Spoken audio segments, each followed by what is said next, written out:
Blue Jays on Sportsnet. Presented by Honda. We've been there from the start.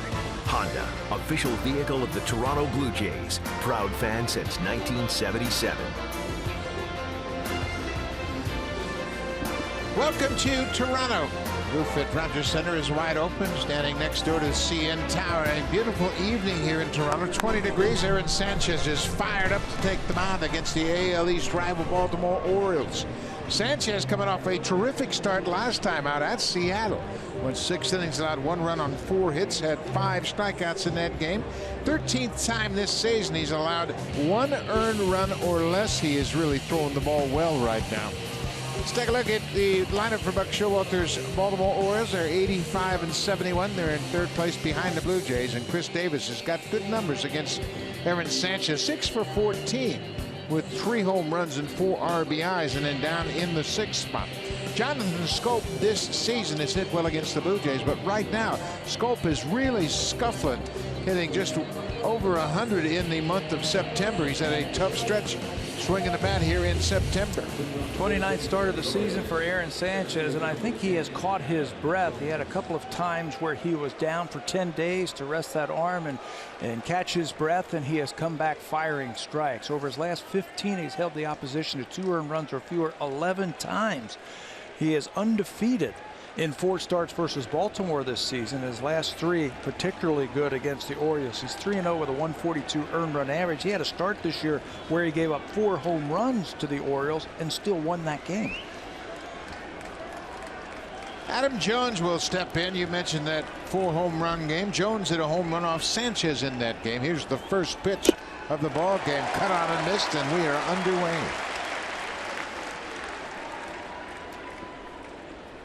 Sanchez 13-2 for the season. Terrific season. His first full season as a starter. ERA at 3.12. Jones pops it into the air, and it's going to reach the seats out of play. Big power hitter as the leadoff hitter. He's hit 28 home runs for the Baltimore Orioles, and he doesn't walk. He is up there hacking and slashing. He's got the highest swing percentage in Major League Baseball. So he is not looking to get a base on balls or work the count. See his numbers in September, and that pretty much reflects the offense for the Orioles. They have been scuffling to score runs, much like the Blue Jays have been somewhat inconsistent in this month of September. But despite that fact, they're 13-10 for the month. Well, they hit a lot of home runs, and if you're not hitting home runs, you have to figure out different ways to score runs. Fastball up and away. Jones strikes out, 1 away. Take a look at the defense behind Aaron Sanchez. A little different look in the outfield again tonight. Ezekiel Carrera starts. He is in left field. Pilar's in center, and Michael Saunders is in right. Bautista's the DH tonight. Donaldson and Tulowitzki man the left side. Darwin Marney filling in at second base for the injured Devin Travis. And Carlos at first, and Russell Martin doing the catching for Aaron Sanchez. Devin is out with that sore shoulder. Better numbers versus Gausman for Darwin Barney. John Gibbons electing to go with him. A little bit more offense at second base tonight against Kevin Gausman. So Darwin Barney has got better numbers against Gausman, so he's in there. This is Chris Davis. We mentioned his numbers against Sanchez. He's 6 for 14 with 3 career home runs. Another big power season for Davis. 38 and 84. The power numbers. Moving him up into the number 2 spot in the lineup for the Orioles, trying to get him going. You see his batting average at just .219, but he's got tremendous production. 38 and 84, hitting second tonight. You can bet he's hitting second because Sanchez is on the mound, and he has hit well against Aaron. Buck Showalter going for everything he can, and you can see the cap of Aaron Sanchez reflecting his thoughts about Jose Fernandez, a young pitcher that passed away on Sunday. What an emotional time for all the players, but especially for the young players when they think of Jose Fernandez being just 24 years old, and his life ended dramatically and very abruptly. All of the young pitchers didn't it? It's very, I mean, it's so emotional and so tragic and horrific. Every team reaching out.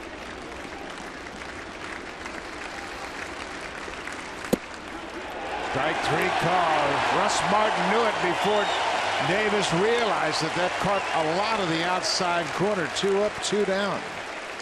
Well, if the first 2 batters are any indication, Aaron Sanchez has his A game tonight. Fastball, command, control, and he pops that outside corner with that thing freezing Davis. His curveball looks like it's got a lot of break to it tonight. Hey, he knows how important this game is. He knows how important this series is. That's why the Blue Jays set up the rotation when they put him back in the rotation to have him face Seattle in the first game here against the Orioles. 2 wild card contenders for sure.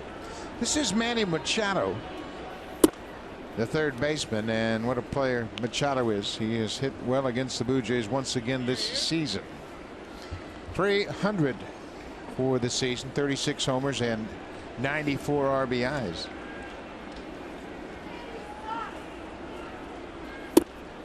The Orioles have 6 different players that have hit 20 home runs, but for the first time in franchise history, they have 3 players that have hit 30 or more.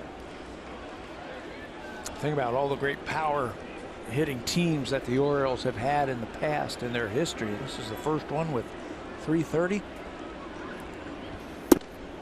Chris Davis 38, Manny Machado 36, and Mark Trumbo leads the majors with 45.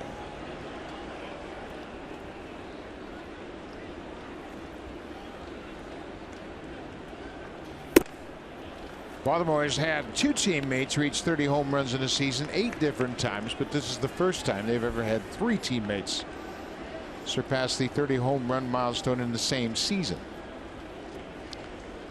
3-1 to Manny Machado. Trumbo waits on deck. That's his strike. Boy, that fastball was explosive. There's a lot of late finish to it, and it caught the outside corner. Staying on line too. Even if he swung at that pitch, he wasn't going to do anything with it.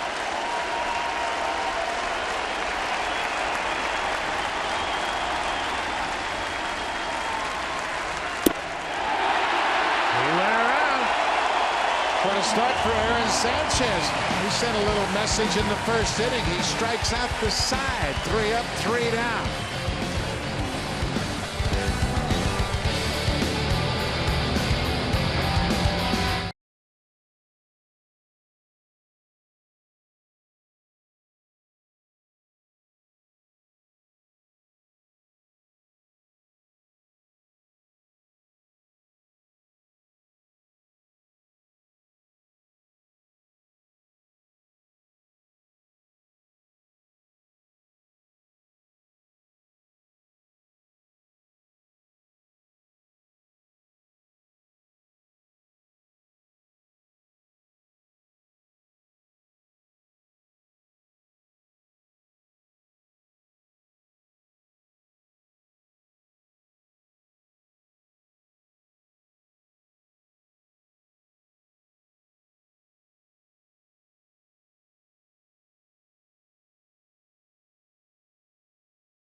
His part here in the first inning. Now it's over to the offense. Let's have a look at the lineup for John Gibbons' Blue Jays. They have a game lead over the Orioles for the first wild card spot. 86-70 for the season. We're going to look at the bottom of the order in this matchup tonight. Michael Saunders this year against the Orioles batting .436. 15 RBIs, 14 extra base hits, including a 3 home run game earlier this season. And Darwin Barney, as Pat mentioned, he gets the nod at second base tonight because he's put up good numbers against the Orioles starter Kevin Gausman. 29th start of the season for the young hard-throwing righty. He is really starting to realize his potential. The numbers don't say it just yet. 8-11. He doesn't have a lot of runs to work with, but a very good earned run average at .357. He was bumped from Sunday's start with an intercostal injury. Had a string of 5 quality starts end his last time out when he gave up 5 runs in 6 1/3 innings versus the Red Sox. Versus the Blue Jays this year, he hasn't had a whole lot of luck. 2 starts, an ERA about 7.5 for his career in 11 games. He's had a high earned run average, but I contend that was a different type of pitcher that the Blue Jays saw back in July. Back then, his breaking ball didn't have the depth and the speed that it has now. He gave up 3 home runs in that start on the 29th of July right here at Rogers Center. It lasted just 3 innings. Gave up 6 earned runs. Ezequiel Carrera leading things off tonight without Devin Travis in the lineup. He takes a pitch away. It's 2-0.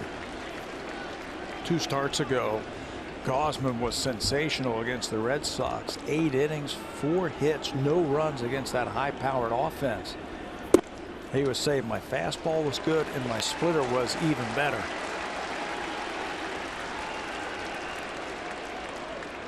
He made those back-to-back starts against the Red Sox. 1 good one and 1 not so good. Right on the corner. The Orioles at home had a rough homestand. They were swept by the Red Sox. They split 4 games with Tampa Bay, lost all 4 to Boston, and then they swept the Arizona Diamondbacks, so they went 5-6 on their homestand. High fly ball deep to left field, but that's going to be foul into the second deck. Don't sleep on Ezequiel Carrera. He'll pop one every once in a while. 5 home runs. He's got 9 doubles, a triple. That ball went the other way and it went into the second deck. Just foul. Carrera had the big bunt against the Yankees. He'll take a leadoff walk here. Well, when you talk Oriole baseball, you always acknowledge their great and defensive ball club. And in the outfield, Michael Borg, who spent some time in Dunedin this year with the Blue Jays. Adam Jones, Mark Trumbull from left to right in the outfield. Manny Machado, he's a 2-time Gold Glove winner. J.J. Hardy's won 3. Scope, Davis, second and first respectively, and Matt Wieters, he too has a couple of Gold Gloves to his credit. Josh Donaldson. You know, it's an exceptional inner defense for the Baltimore Orioles, and Jonathan Scope has started every game at second base. In fact, he has played all but 2 innings all season long for the Orioles. He has the most assists for any second baseman in the American League and the 3rd highest fielding percentage. He's only committed 8 errors. Blue Jays are making Gausman throw it over. Not anxious to chase any borderline pitches. Another fine season for Josh Donaldson. 36 homers, 96 RBIs. You talk about offensive leaders. We've got them in this series from both sides.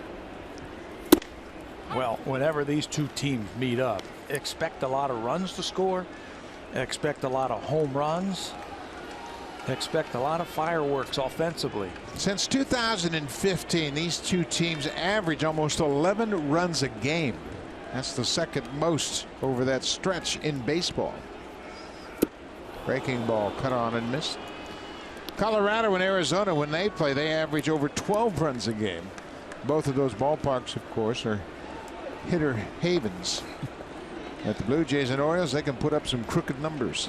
Lots of home run power. Carrera at first at the leadoff walk. It's a 2-2 count on Donaldson. Swinging a drive. Get up, boy. He's done it again. A 2-run shot in the first.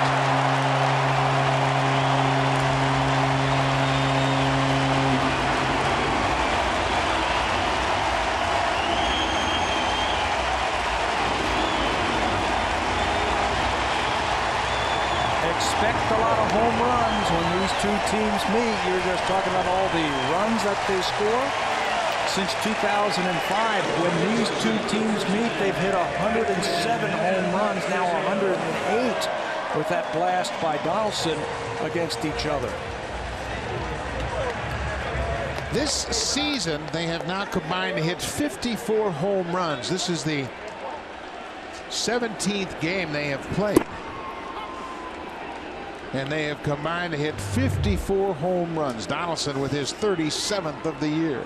More fastballs lately from Gausman, and that one's belt high. Belt high to a fastball hitter. He threw a mistake, and he hit a mistake, and it's 2-0. Leadoff walk cashed in immediately. And Encarnacion checked his swing.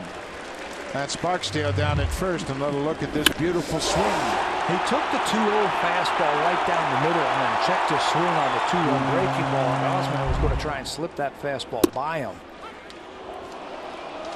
And JD was waiting for it. 26th home run Gausman has surrendered this season.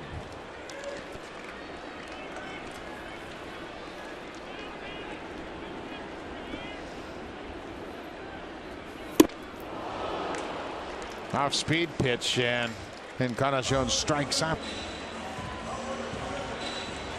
Well, the Orioles lead the majors in home runs. They've had another big season with the power. 245 home runs for the Orioles. Now, with a Donaldson home run, they have 218 ahead of the Mariners and the Cardinals. 6 players on the Blue Jays with at least 20 home runs. Orioles can say the same thing.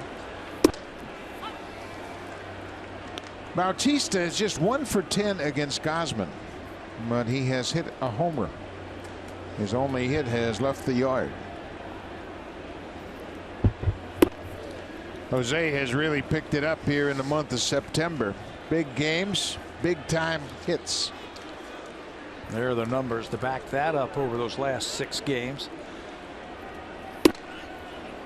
Seeing the ball much better. You can see the timing with that leg kick is a lot better. He is loading up on that backside, and he's taking what the pitcher gives him. Here's a good example of seeing the ball. Just low out of the strike zone, and he lays off. It's 3-1 now. Let's see if Gausman comes at him with the heater.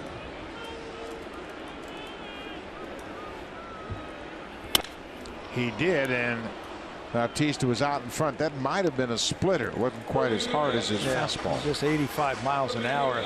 His splitter has been better. He's controlled it just a little bit more. His last start, he pitched with at least 1 runner on base in each of his 7 innings. There's a high fastball at 95.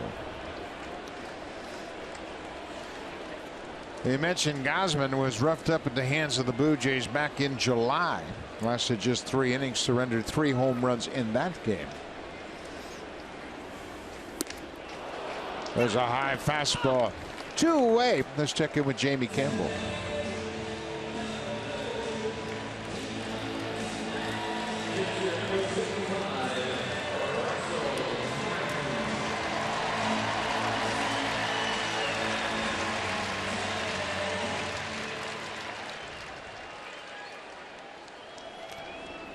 Luis Cessa, the starter for the Yankees, and Gary Sanchez, what a season he has put together. He's the DH tonight. Ties Wally Berger for fastest ever to reach 20 home runs. 53 games. Inside. Russell Martin with a 1-1 count. Martin is 3 for 4 against Kevin Gausman. So far, he likes what he sees from the big righty. Had a good rip at that high fastball.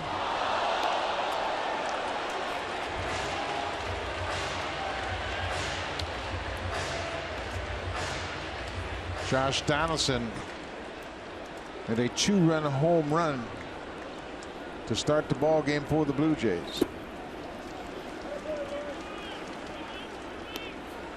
They've been waiting on Gausman for years, and it looks like he might have turned the corner.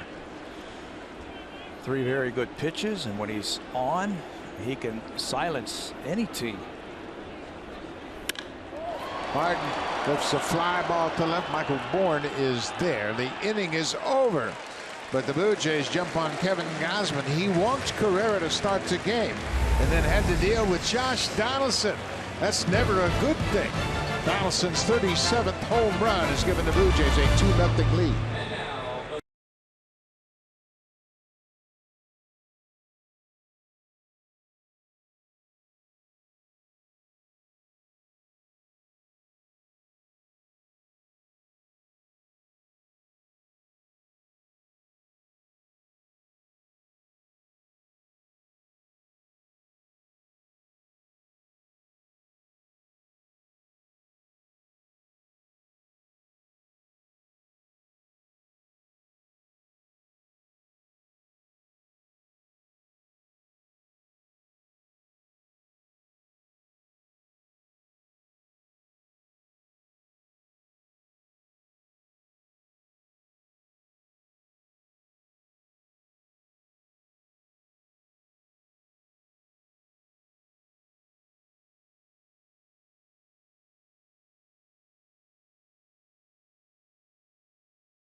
Center, veteran reliever Joaquin Benoit is out indefinitely. Benoit met with the media earlier today and described for us exactly how he suffered a torn left calf muscle.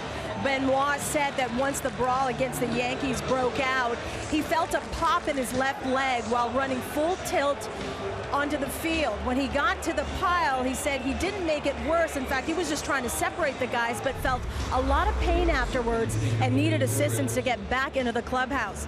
Benoit said he's never suffered this type of injury before in his career, but he can tell us that he won't be back on a mound, quote, anytime soon. He does plan on staying with the ball club until the end of their run. In the meantime, head trainer George Poulis telling us as far as treatment goes, they are icing the calf. They're using different types of stimulation, laser, and compression in order to control the initial swelling and pain. But once that's gone, they'll go into range of motion and strengthening exercises. And Buck, as Brett Cecil can tell you, this is a long, slow, and difficult process. Well, it sure is a significant injury indeed, and it comes at a terrible time for Benoit and for the Blue Jays. Obviously, he was a huge part of their success, and now he's going to be on the sidelines. John Gibbons likened it to the Brett Cecil injury last year when Brett got hurt in the playoffs, and it did not finish the rest of the season. So it was just like Cecil's with the calf tear. Cecil tore his in a rundown. They trapped Mike Napoli in between first and second, and he had his blowout. The boys had problems coming out of the bullpen last night. Jason Phillips, the bullpen catcher, he came out and tried to get to the melee in a hurry and pulled a hamstring. You got to be careful. You don't want to get out there and not be able to participate. That's a long sprint. High strike. Trumbo really surprised by that call by the home plate umpire, Will Little. Trumbo has had a terrific season, obviously. 45 home runs, but the Blue Jays have had his number. They have kept him in the ballpark for the first 16 games this season. He has got tremendous power, and teams can go up against him or they can go down against him, down and away. They'd like to go up. One away. Let's check in again with Jamie Campbell.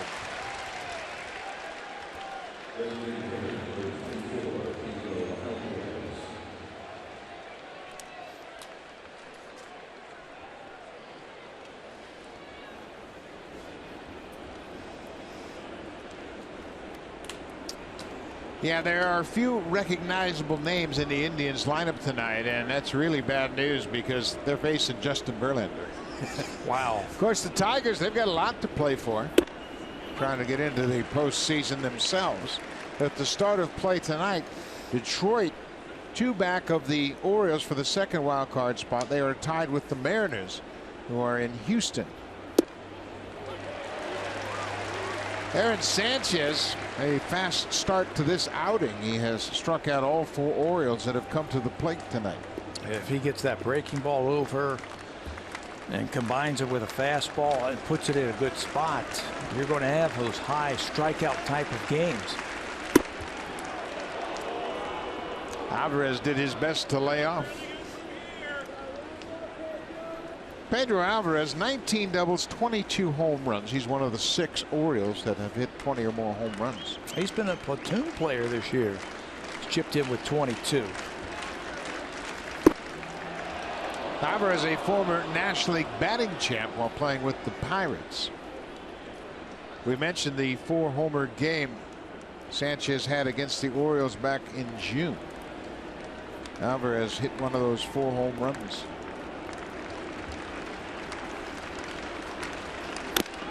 I may have misspoke. It was a home run champ, obviously, for Alvarez when he was with the Pirates. If he won a batting championship, that would have been impressive.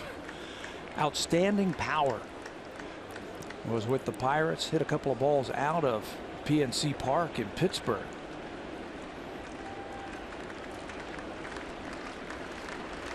Two-2 pitch. Breaking ball in the dirt.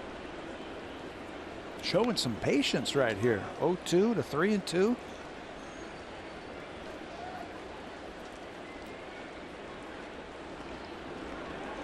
One out. Sanchez taking a little time to regroup, gather his thoughts, catch his breath. Now he's set.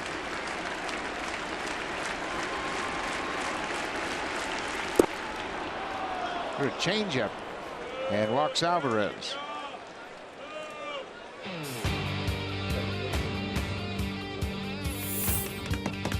Swing for the fences and save during the DIY expert sale. Only at Home Building Center and Home Hardware Building Center. Beautiful shot of CN Tower. It is a gorgeous evening here in Toronto. The roof is open. It's 20 degrees. You couldn't ask for a finer night to play baseball. This is Jonathan Schoop, their Iron Man second baseman. Sanchez misses with the first pitch. And Schoop this season batting .263. He has scuffled in the month of September, but he's put up good numbers against Sanchez. Batting .467 against Aaron, 7 for 15. With some power, too. He's a big man. That time out of it. We were talking about Adam Jones being a very free swinger. Well, right behind him in Major League Baseball, this Jonathan Schoop might have been paying attention because he likes to go up there and swing the bat. He doesn't walk very often. Hey, you know what? It's called hitting, not watching. That's right. Nobody walks but the postman, right? He's only walked 19 times all season. For September, we mentioned Schoop has kind of hit a wall in the month of September. He's 4 for 90 in the month, a 156 batting average. But he has played all but 2 innings in the field at second base. I got 1,378 innings coming into this game at second base this season. Amazing. What is it with those Baltimore Orioles middle infielders that they don't take any time off? They got that blue collar attitude, and that's one guy Buck Showalter doesn't have to worry about. Jonathan Schoop, he shows up, he plays. Manny Machado plays every day. Adam Jones plays every day. And of course, the great Cal Ripken was the guy who set the standard for the Orioles, playing every day. 2-2 pitch to Schoop. Cut on and miss. 5 strikeouts for Sanchez so far. He actually missed his spot that time. Russell Martin wanted that ball down and away. He missed his spot, went up and in, and still was able to get a strikeout. You can see Russell setting up on the outside part of the plate. 97 with the fastball, and you can see the late movement. When you throw like Aaron Sanchez, in my mind, you don't have spots, you have regions. If you get it in a particular region of the strike zone, you're going to overpower hitters. He doesn't have to locate like a Marco Estrada might have to. When he does, and we've seen some games from him like that. The Detroit Tiger game back in June when he pitched into the 9th inning and had 12 strikeouts against the Tigers. That was one day where everything was working and he was throwing the ball where he needed to. 8 innings, 3 hits. He took a 1-hitter into the 9th against the Tigers. He's got that kind of stuff that can happen anytime he takes the mound.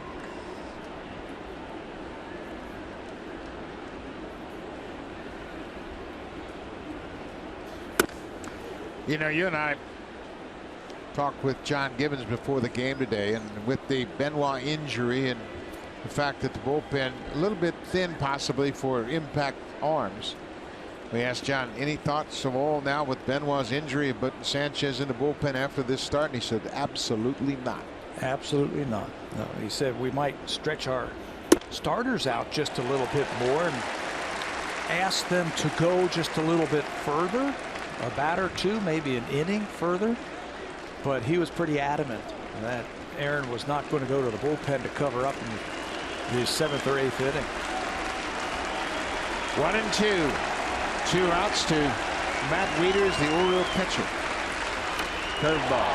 Got a piece of it to stay alive. The Blue Jays starters have absolutely been money all season long.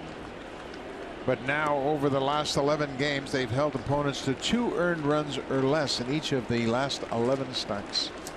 And it's not like they're playing some teams that can't hit. I mean, they're playing the Seattle Mariners and the New York Yankees and the Baltimore Orioles. some very good offensive teams. The Los Angeles Angels with the great middle lineup that they have. So far, the Orioles have shown good patience of laying off that high fastball. It's awfully tempting, especially with 2 strikes. Wieters, 4-time All-Star, 2-time Gold Glover. He's a free agent at the end of this season.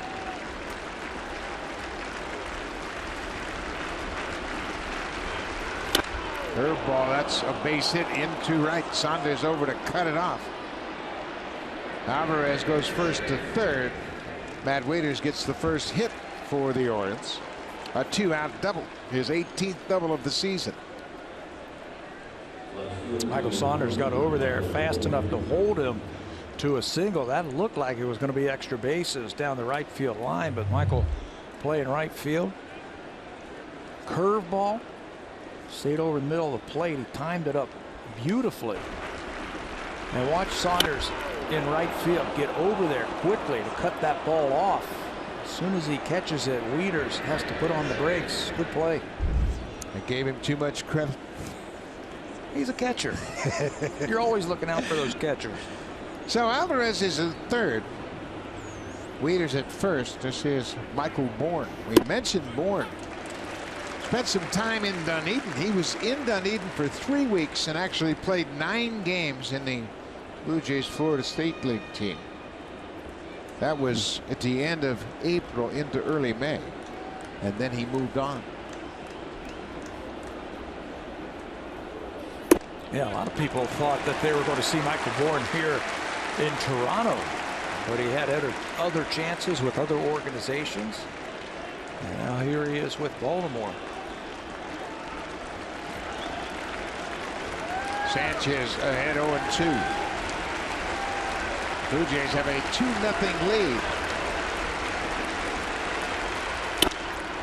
Fly ball into center. Pilar calls for it, gets there and makes the catch.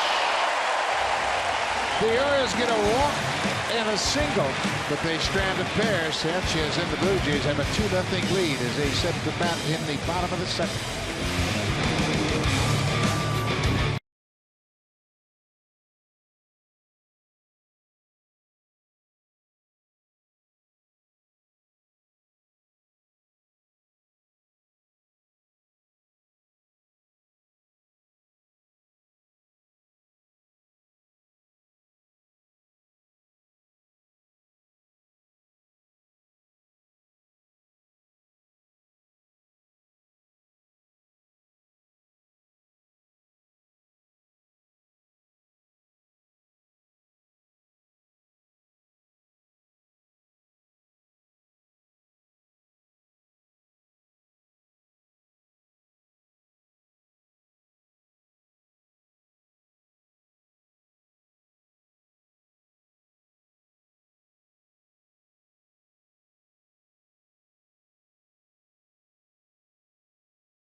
Season ticket memberships. Season ticket member benefits include access to season ticket member exclusive events and enrollment in My Blue Jays member program. Visit bluejays.com/season tickets. Thank you very much, Hazel. And the schedule is out. There's some great series, great homestands, so make sure you check it out. The Blue Jays will welcome in the Milwaukee Brewers early in April. And you look at some of the other teams, the Chicago Cubs. Blue Jays will visit Chicago. When is that, in August? I believe it is in August. August 18th, 19th, and 20th. Troy Tulowitzki goes after the first pitch. Cincinnati Reds will be here in May, Monday, Tuesday, Wednesday in May. Blue Jays are playing the National League Central in interleague. Troy Tulowitzki behind 0-1. Breaking ball off the end of the bat. Little chopper back to the mound. Gausman goes to first. One away. In case you're just joining us, and before you could get settled into your seat, Josh Donaldson hit a 2-run home run off Kevin Gausman. Ezekiel Carrera, the leadoff man, walked, and then Donaldson hit a home run deep into the seats in left. Get him early. You don't want Kevin Gausman to get comfortable. He's liable to go deep into the game even after that 2-run home run. 4 starts ago, Kevin Gausman ended a streak of 25 consecutive road starts without a win. He beat the Yankees in New York. Think about that. 25 consecutive starts without winning the game. To no fault of his own, there's been a lot of games where he just hasn't had a lot of runs to work with. And he has pitched well. It's just tough to win when your offense doesn't give you any support. Yeah, it's hard to fathom going that many starts without a win when you have the kind of arm Kevin Gausman has. Yeah, and I think it's just going to get better. There's that splitter, and it's a very good one, down and away. He had a start at Boston that we were talking about, 8 innings. That was a couple of starts ago where he gave up just 4 hits. They were all singles. The key to that one was he got first pitch strikes on 21 of the 29 batters that he faced that day. And we all know how good the Boston Red Sox are offensively. He says, I'm reading hitters' swings better now, as he's got some years under his belt now at the major league level. So if he sees a guy sitting on a fastball, he might go with a splitter like that.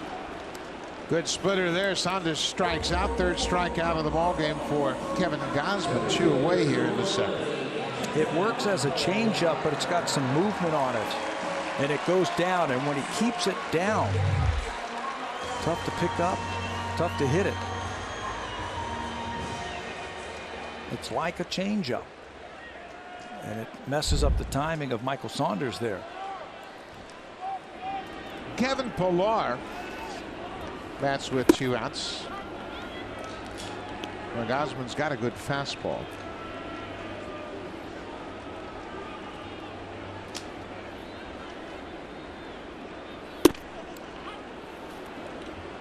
This one down on the outside corner.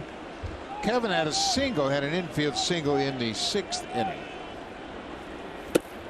And Kevin goes after that breaking ball. A couple of strikeouts in the inning for Kevin Gausman. We've played 2 innings here at Rogers Center. The Blue Jays have a 2-0 lead over Baltimore.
Las Vegas on WestJet.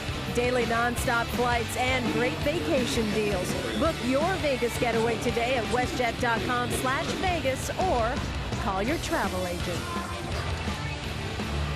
Blue Jays have a 2-0 lead. Aaron Sanchez off to a good start to his outing tonight. Aaron has 5 strikeouts through 2 innings.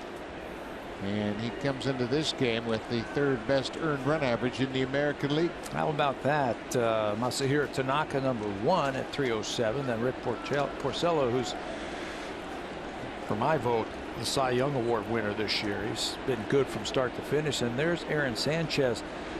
I think the Blue Jays have done a really good job of watching his innings, shutting him down, giving him some time off, but allowing him to mature and pitch this year as a starter. The blister problems, I don't want to say it helped, but they were going to shut him down anyway for about 10 days. And then with the blister problem, that just gave him a reason to do that and just slow him down a little bit. J.J. Hardy hits one in the alley in right center. Kevin Pillar trying to cut it off. He'll cut it off, but Hardy will end up at second with a double, a leadoff double here in the 3rd. That's his first hit in 10 at-bats against Aaron Sanchez.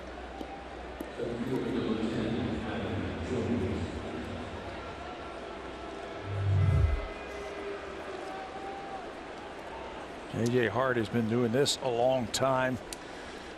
Mr. Steady Eddie on defense, and now hitting 9th. You have to be very careful with him.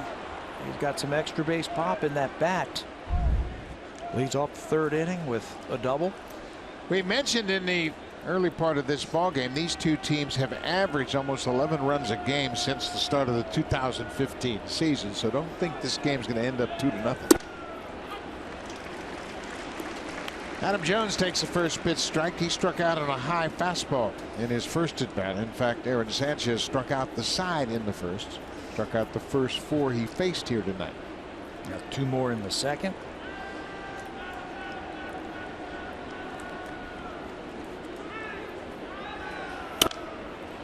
Very defensive swing on a pitch down and away. It's now 0-2.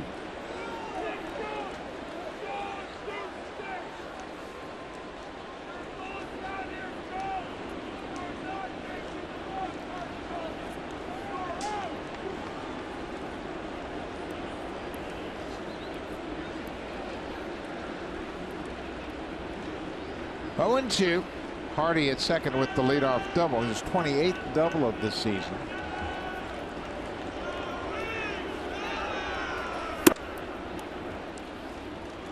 Remember, Sanchez struck out Jones on a high fastball back in the first inning. Looked like he tried to go right back there.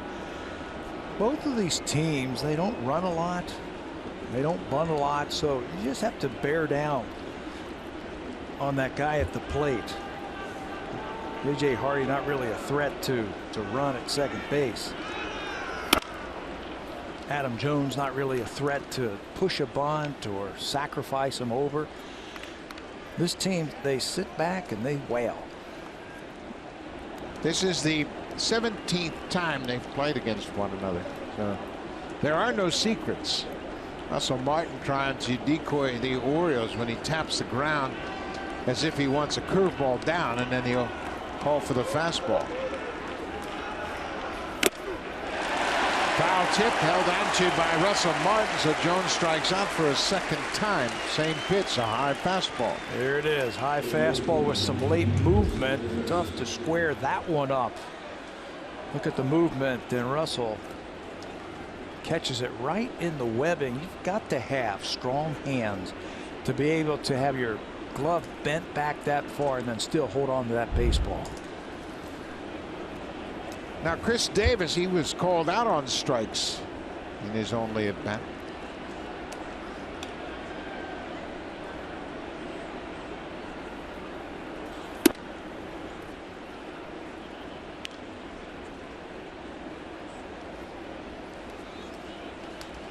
Davis, a premier power hitter, of course, and when you look at the power hitters over the last couple of seasons. He and Edwin Encarnacion are first and second in home runs since 2012. He's got a pretty good eye at the plate. Also, for a big man who strikes out a lot, he'll take his share of walks. You have to decide what you want to do to him. You want to pitch him inside, or you want to pitch him up, or you want to pitch him outside. If you pitch him inside, don't miss, because he can knock it out of the ballpark. He has now struck out 211 times this season. But when he strikes out, with it comes a lot of home runs. Yeah. 38 home runs and 84 walks. 84 walks for Chris Davis this year. And you got to bet he's going to be swinging 3-0.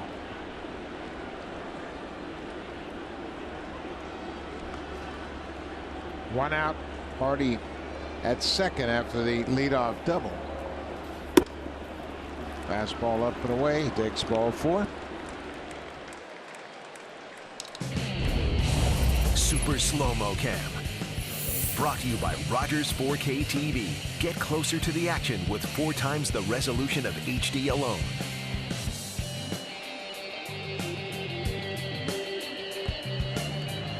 Blue Jays were playing the Baltimore Orioles in Camden Yards. You and I were talking to Aaron Sanchez. Same situation. Remember that when Chris Davis was up? And we were talking to Aaron the next day, and he had walked him. And I think the same thing just happened. Base open, he says, you know what, I'm tired of getting beat by that guy. So I'm just going to pitch around him.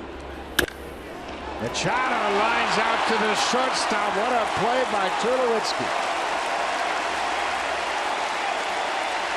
Angel Hernandez, the second base umpire, holding his fist in the air and pointing to Tulowitzki, indicating that he caught the ball line drive. So the batter, Machado, was out. Tulowitzki looked like he might have dropped the ball, and then he threw it to second base, but Manny hit a rocket right to the shortstop. How about this for Gold Glove type of defense? Line drive. Yeah, the ball was on the ground, but it was in his glove, and he lost it on the transfer. He was going to try and shift and make the throw, but it comes out, and that's a catch. 2 outs now. Here is Mark Trumbo. Trumbo goes after that high heater. What Sanchez was saying back to that Davis walk, said it's no disrespect to the people behind him. It's just Chris Davis has really hit me well in the past.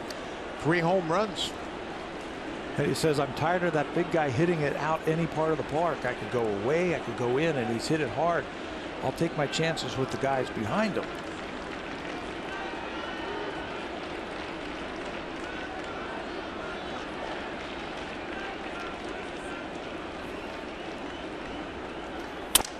Breaking ball, broken bat. That's going to be in front of Pilar. Hardy around third. Here's the throw to the plate. Not in time. Mark Trumbo breaks his bat on a breaking ball and picks up the RBI, his 105th RBI of the season. And they cash in that leadoff double. J.J. Hardy scores. Some kind of strong. Mark Trumbo. Yeah, he's got 45 home runs. This is a pretty good curveball. And look where he hits it, right off the end of the bat. Most people, that's a little humpback liner to the second baseman, but Mark Trumbo is so strong, that's into the outfield for an RBI single. It's a 2-1 Blue Jays lead. Trumbo, we mentioned, now with 105 RBIs. This is Pedro Alvarez, who walked his first time up. Sanchez threw him a 3-2 changeup for ball 4. First pitch curveball finds the strike zone.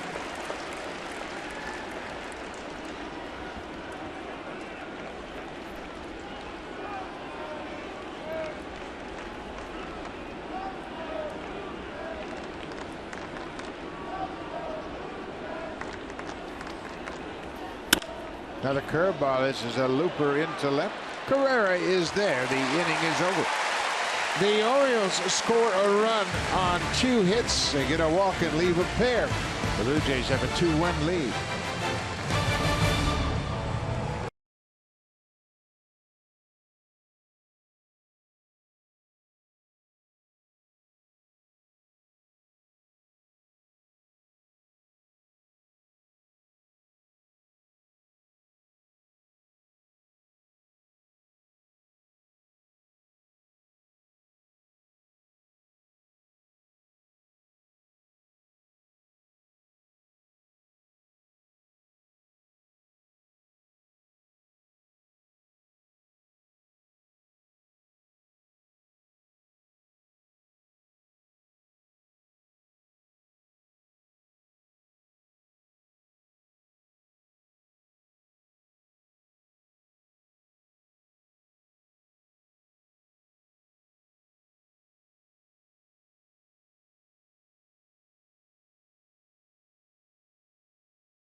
Follow Blue Jays Baseball live on your phone and tablet with the MLB.com At Bat app.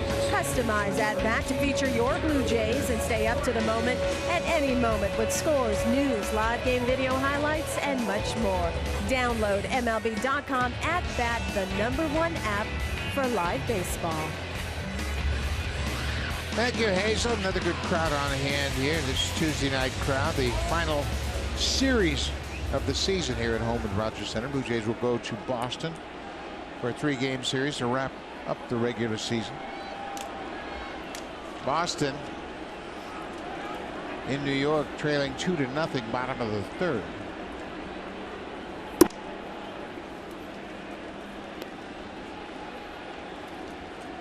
The Tigers are at home. They have a 5-0 lead over Cleveland, top of the 3rd. Barney goes after the pitch, grounds it to the shortstop, J.J. Hardy. 1 out. Let's check in with Jamie Campbell.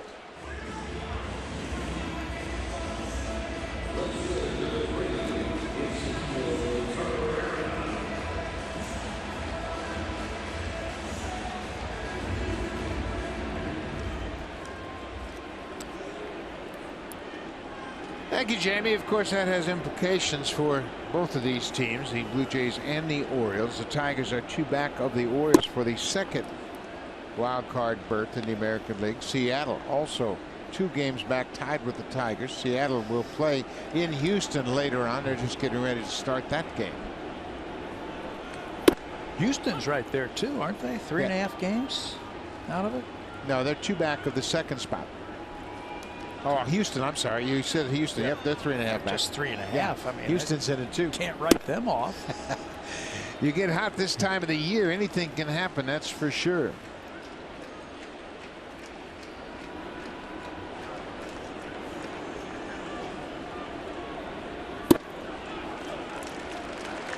Ezequiel Carrero walked and scored on Donaldson's home run in the 1st.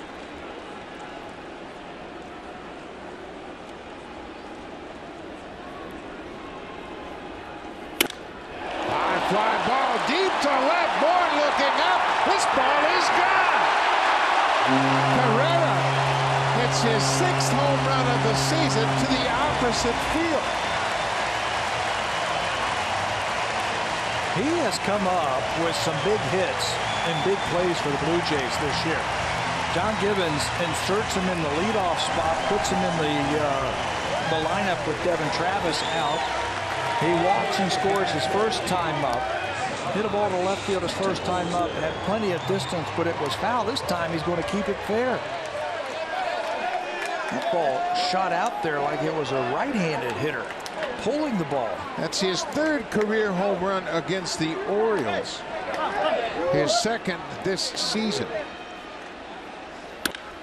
Donaldson rips that breaking ball into left. JD is 2 for 2.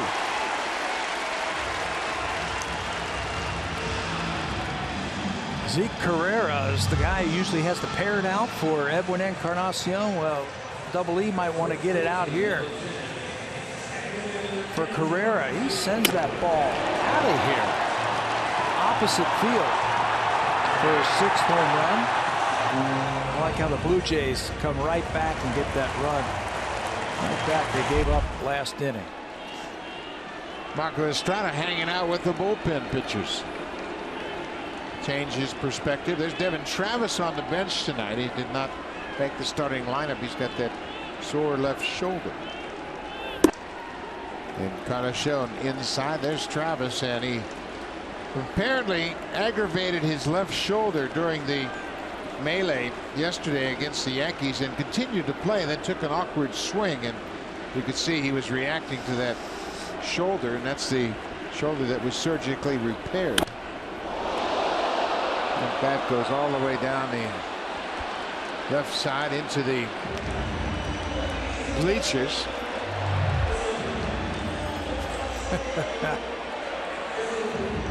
Showing off the pipes. Opposite field home run. He hit one into the 2nd deck foul his first time up and really put a charge in that home run. Gausman has been touched up for 2 home runs tonight.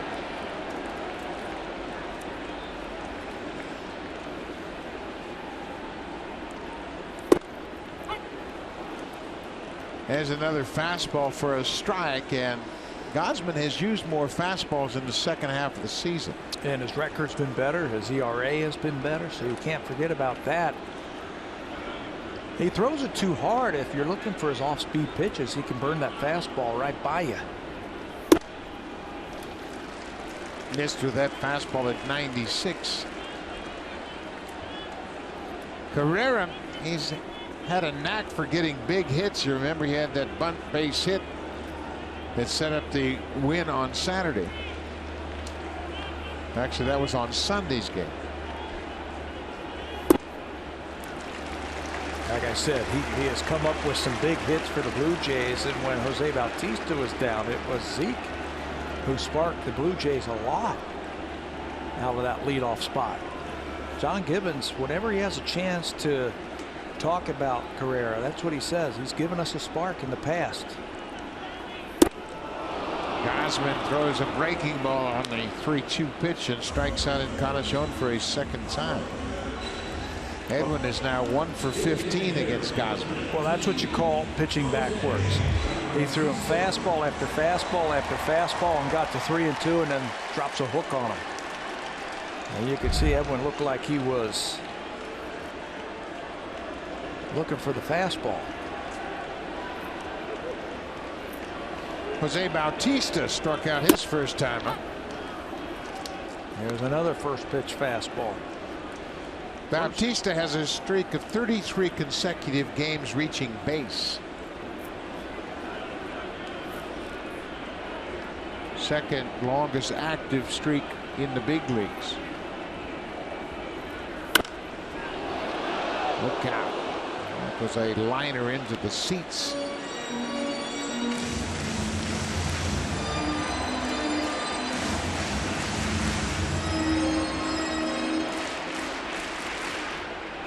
Bautista has dealt with a couple of significant injuries this season, and that's why he's had lower numbers across the board. In September, he's hit 4 home runs.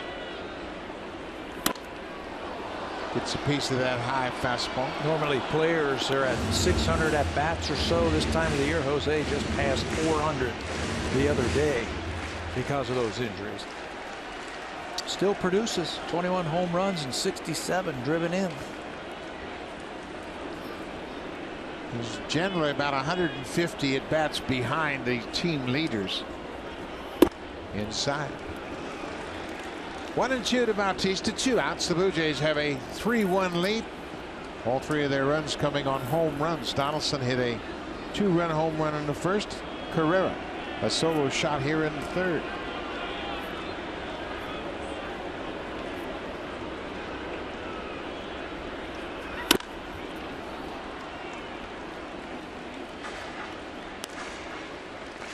Bautista has been swinging Kevin Pillar's bat lately. It's kind of a similar model, but it's a little bit lighter than Jose's normal bat. He's usually a 34-32. It's dropped down. He's dropped down to a 34-31 ounce bat. And Pillar was telling us the other day, he says there's plenty of home runs in that bat.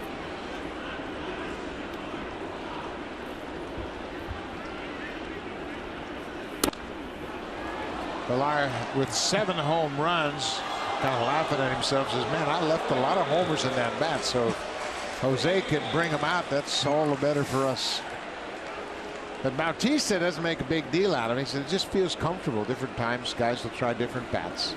And this time of the year, you've played so much, you might go to a lighter bat to help you get the head out. I talked with a lot of players over the years about their philosophy, and most players would go to a lighter bat. I played with Reggie Jackson in winter ball, and later on in his career in September he would go to a shorter bat. He felt like he wouldn't sacrifice the quality of the wood by maintaining the same weight. Just a shorter bat. 2 balls and 2 strikes. Donaldson on base for a second time. He's homered and singled. Bautista hits it in the air to center. Jones is right there. The inning is over, but the Blue Jays get another run thanks to Ezequiel Carrera. his 6th home run of the season. And here comes the Ultimate Cleanup Crew, brought to you by Home Hardware's exclusive line of the Ultimate hard-hitting and tough-on-grime cleaning products.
Fans, single-game postseason luxury suites are now on sale. Call 416-341-1635 and watch Blue Jays baseball in style. Doug. What a great way to watch the postseason. You can have a suite, bring a lot of your friends in, nice food, a couple of adult beverages, and enjoy the ball game. And everybody knows what the atmosphere is like during the regular season. And you can harken back to last October. Remember what it was like against the Texas Rangers.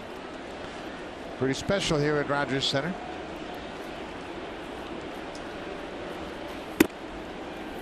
Jonathan Schoop will lead things off for the Orioles here in the 4th.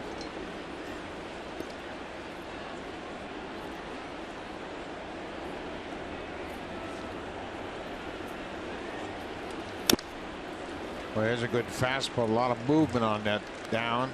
When it's down, it's hard for the hitter to go down and then square it up. A lot of times you'll just get a lot of ground ball outs. Aaron is one of those pitchers that gets his share of ground ball outs.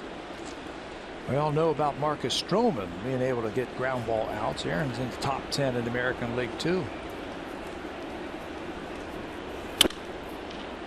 Just foul down the third baseline.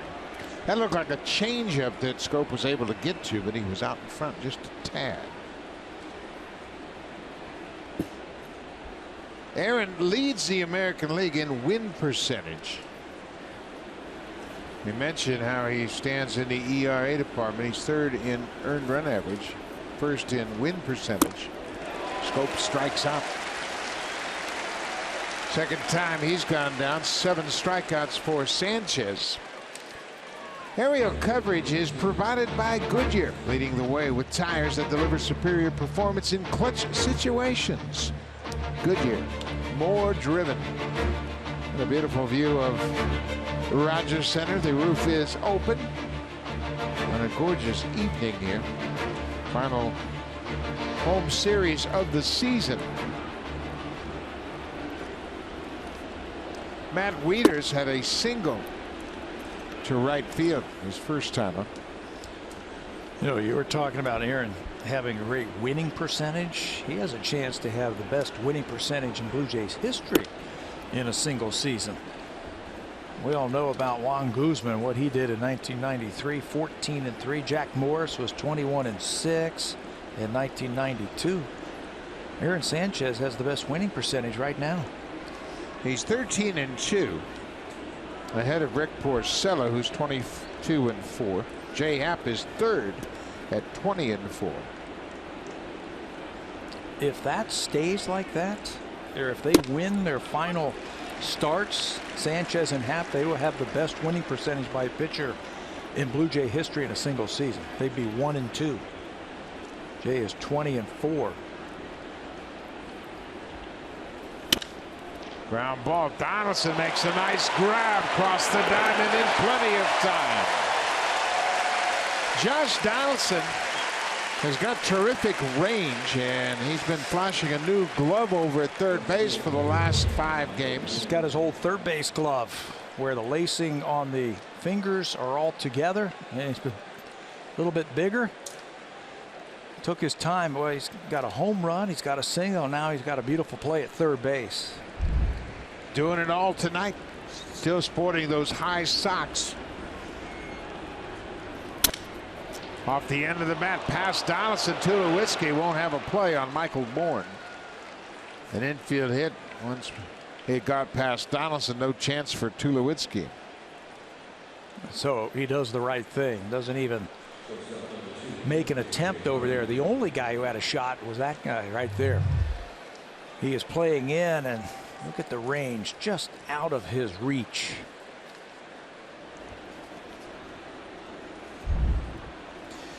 The Blue Jays respect the Orioles. They understand they have firepower up and down the order. So Bourne reaches with an infield single. J.J. Hardy doubled and scored the Orioles run. Top of the 3rd.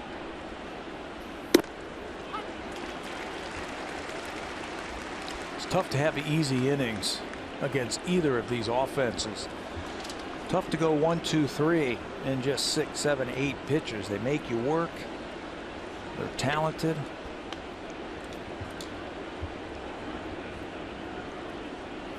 Hardy missed about 6 weeks of the season with a fractured foot.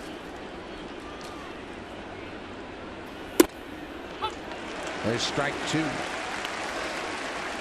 Hardy wasn't reinstated from the DL until June 18th, and over his last 74 games, he's hit .295. He's got some power. And played some stellar defense, I'm sure. Sanchez ahead 0-2. Bourne with a short lead at first. There he goes. Fly ball deep to right. Saunders is there. Bourne didn't know how many outs there were. He stopped at second. Saunders makes the catch. The Orioles leave a base runner. We'll go to the bottom of the 4th. The Blue Jays have a 3-1 lead behind Aaron Sanchez.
And wide. Let's cheer the Blue Jays and celebrate Canada's team. Visit RogersCelebrates.com.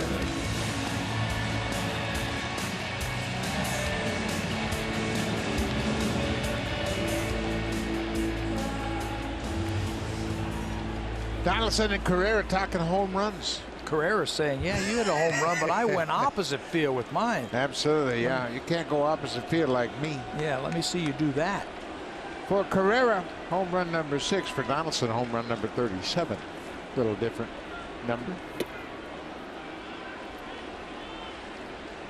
Russell Martin, the catcher, leads things off for the Blue Jays in the fourth.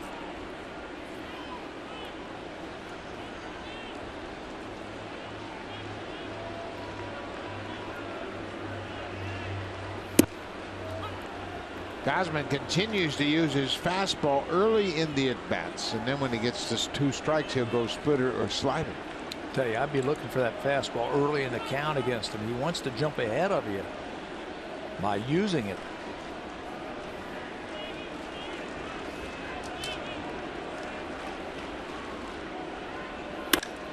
There's a drive to left. Bourne is back, looking up. It's over his head, off the wall. Martin is headed for second. He better hurry. Good relay, and they got him. Boy, J.J. Hardy took that relay and turned and fired quickly. He was only about 40 feet away from second, but he threw a quick strike to Scope and put the tag on Martin, who was called out. Blue Jays are going to have a look at it in their video review room. J.J. Hardy is so aware. The throw was offline. Look how he catches it and then fires back towards second base. Here's the slow-mo on the tag by Scope. They're going to have a look at it. Looked like they tagged Martin up on the shoulder. His hand may have been on the base. From that angle, tough to tell. This should give you a better look right here. It's pretty close. Tough to tell either way. That might be the best angle right there. Inconclusive. This replay review is powered by Samsung. Of course, that video review has to be definitive that the call was wrong, and then they can turn it over. Slow one, right? This low one, the umpire's leg looks like it's in right where the tag is, so you're not real sure where the tag is. That higher one, that's going to be a tough one. That's a tough call. Yeah, there are 3 different decisions that can be rendered by the video review. Call can be confirmed on the field, clear and convincing evidence that the call on the field was correct. Or they can let it stand. There's no clear and convincing evidence to confirm or overturn the call. Or, of course, they can overturn the call. Ted Barrett is the crew chief. He's standing right on top of the play. He had a great vantage point. You can't fault him for his position. Russell Martin will at least have a single. He's hopeful that he's got a double. They have to try and determine when the tag was put on, where it was put on. Was it put on up around the shoulder or up around the forearm? It was a high tag no matter what. That's why you have the crew chief over there and the guy who made the call. Well, Ted Barrett is one and the same, so they have the next senior umpire. He stretched with his right hand and he was trying to get that corner of the bag. They appear to have the decision, and they call him out. The ruling on the field is confirmed. So Martin is out 7-6-4 on a terrific relay throw from J.J. Hardy. Russell is credited with a single, out advancing.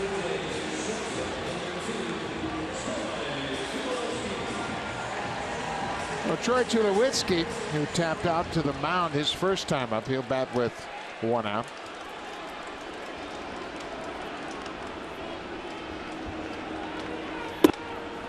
I bet you Tulowitzki gets on this fastball. He's seen Gausman use a lot of fastballs early in the at-bats. That's the advantage of hitting behind Donaldson, Encarnacion, Bautista, Martin, all right-handed batters, and taking a little scouting report. That was a splitter at 85.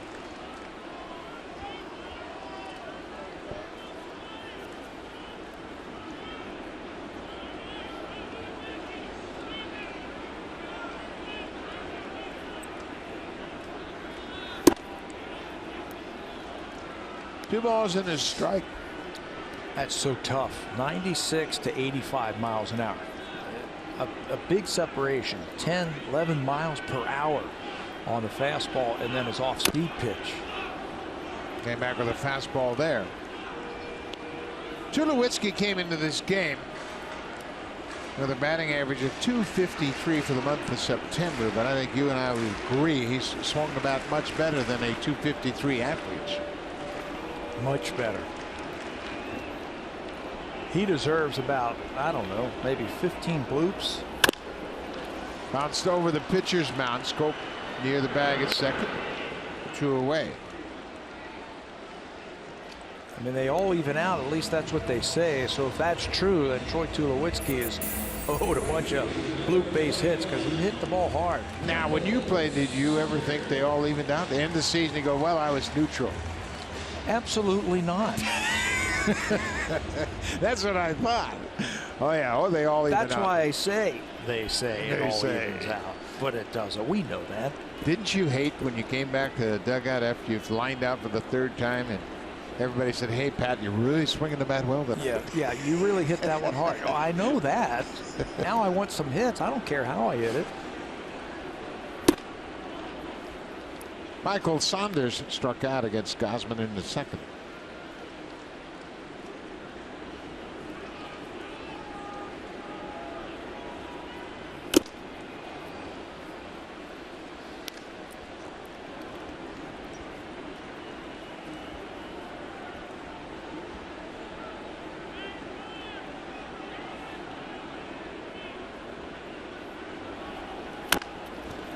Little tapper out in front of home. Gausman bare hands throws to first just in time. Quick inning for Kevin Gausman. He leaves after 4. Blue Jays lead at 3-1. Now time for a Blue Jays Central Update. Here's Jamie Campbell and Greg Zahn in the Samsung broadcast studio.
Aaron Sanchez, 4 strong innings. He has a 3-1 lead, and you look at this rotation over the last 11 starts, they have been on some kind of roll. They are pitching their best baseball here at the end of the season. Well, notice the team errors also. They've had to pitch around some defense where there's been some extra base runners on. But the last 11 starts, a 132 earned run average. I'll take that every time. An opponent's batting average under 200. With those numbers, I'd have to say that 6-man rotation was a success. It served its purpose, what the Blue Jays needed to do with their starters. Boy, it sure did, and everybody was critical of a 6-man rotation, but the end results have been very positive. Here you have Sanchez throwing the ball as well as he has at any point of the season. Just a little bit of a breather for what was that, 3-4 weeks, something like that? He went down for 10 days, and then he had another stretch where he went down another 10 days. He had 11 days the second time, I think. And then they just stretched everybody else out, and guys were working on 6 days rest. Some guys sometimes 7 because of off days. That's foul down the line. When you do that, you give guys a little bit of a blow. You can catch their breath, and all of a sudden you get back to that 5-man rotation. You get back on normal rest, and all of a sudden you feel strong again. It couldn't have happened without the addition of Francisco Liriano. They went out and got a big league starter, and they brought him in to the fold, and he was welcome in open arms with Russell Martin and Grilli, both former Pirate teammates of Liriano. And when they picked him up, that allowed them to go to a 6-man rotation because they had a professional starting pitcher they could insert into that 6th spot, and it really benefited everybody. Everybody got a blow, and then he would go in the bullpen for a little bit. And they just kept giving guys some extra rest. I asked one of the Blue Jay pitchers, I said, what is it like in the middle of a long season? This is a veteran pitcher talking, to have 10 days, 2 weeks off in the middle of a season, or towards August in a season. They said it's refreshing. You feel like a new man. Your arm feels brand new when you come back from that. When you think about it, starters pitch every 5th day. Then you give him a break. Even if they skip one start, it's going to be a 10-day break. It's like a 2-week vacation because the game is played every single day. Then you add in off days, and then it could be 11 days, and then an off day here and there, and it could be 12 days off. It's great for your arm. Change up into dirt. Well, the starters have just been overlooked in my estimation for what they have meant to this team. And when you look at where they rank in the American League, it's hard to argue with the impact the starting pitching has had on the success of the Blue Jays. Well, they've made new starts. What did they do? 7 all season long? 7 starters? You do that, you're going to have success, and you're going to be fresh in September. And Aaron Sanchez is fresh right now. Too fresh for Adam Jones. Jones has struck out 3 times tonight. 8 strikeouts for Sanchez. All of them on this elevated fastball. Tough to come up with that. And after the at bat, watch what Adam Jones does. Said, young man, you've got a pretty good fastball. Adam Jones is a terrific baseball fan. He respects great talent, and I think that was acknowledging the talent he's facing tonight in Sanchez.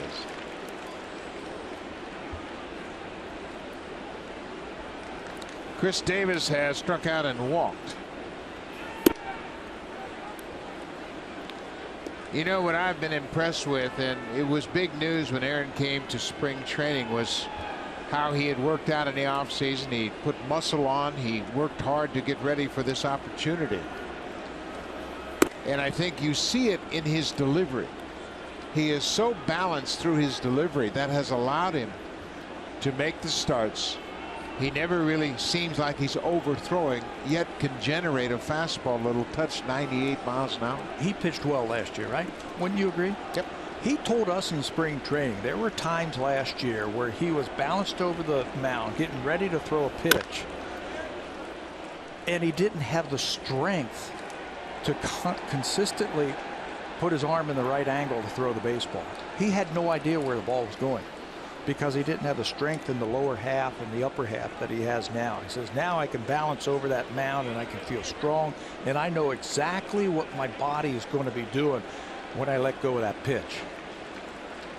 He was what, 195 pounds last year? Came in at 220 this year and strikes out Chris Davis. Sanchez is dealing early in this game.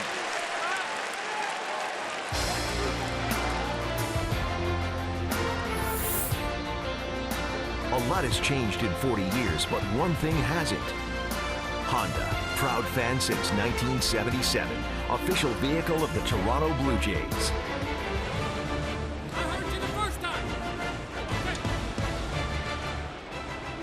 Will Little is hearing it from the Orioles dugout. 9 strikeouts for Sanchez.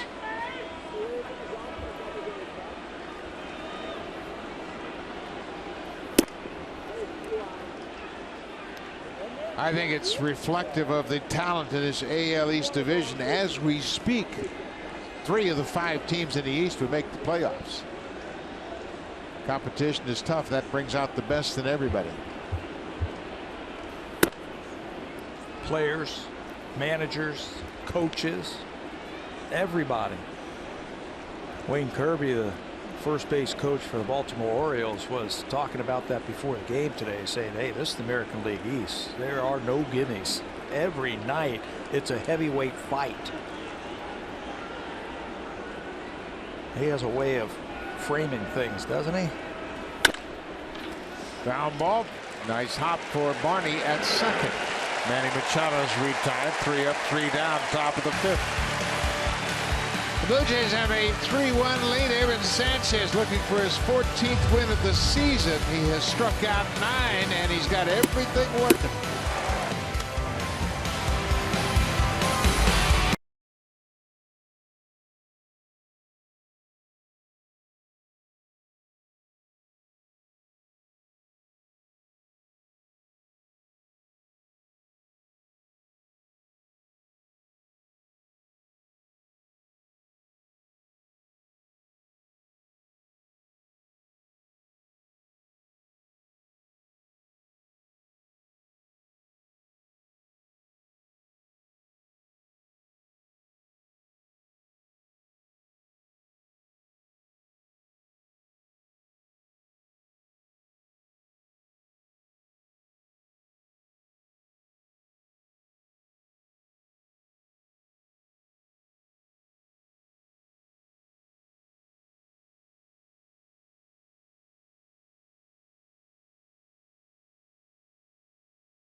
News from the World Cup of Hockey. Canada has a lead in game 1 of that 3-game series.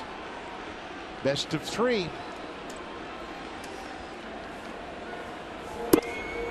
Blue Jays have a 3-1 lead as they bat in the bottom of the 5th.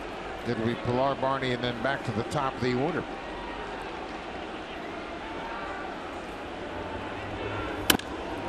Base hit up the middle for Kevin Pilar.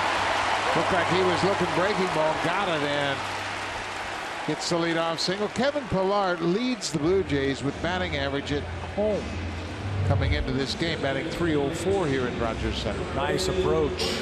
There is the breaking ball. He stays back on it, serves it right back through the middle, right where it came from.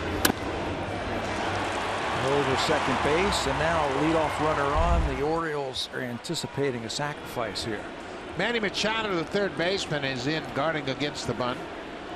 Darwin Barney, the batter, batting in the 9th spot. They'll throw over just to see whether or not the batter will tip his hand and slide that hand up the barrel of the bat.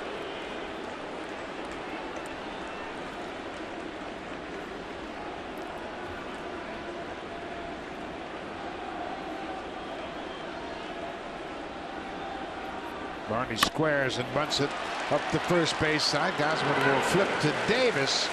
Darwin Barney trying to get it past the pitcher, but he's able to move Pilar to second. Barney a little bit frustrated. He had the right idea. He wanted to push it past Gosman and put the pressure on Scope. That's exactly what he was doing. He was trying to push it by the pitcher, move that runner into second base, and get himself to first base. I like how the Blue Jays on this homestand have started to utilize the bunt just a little bit more. Runs have been hard to come by, so you're going to create some opportunities for RBI situations with the sacrifice. Scoring only gets tougher the deeper you go into October. Well, here's the man of the hour, Ezequiel Carrera. He has had quite a night to start this game. He walked to start the game and scored on Donaldson's home run, and then he hit a home run himself, an opposite field shot in the third.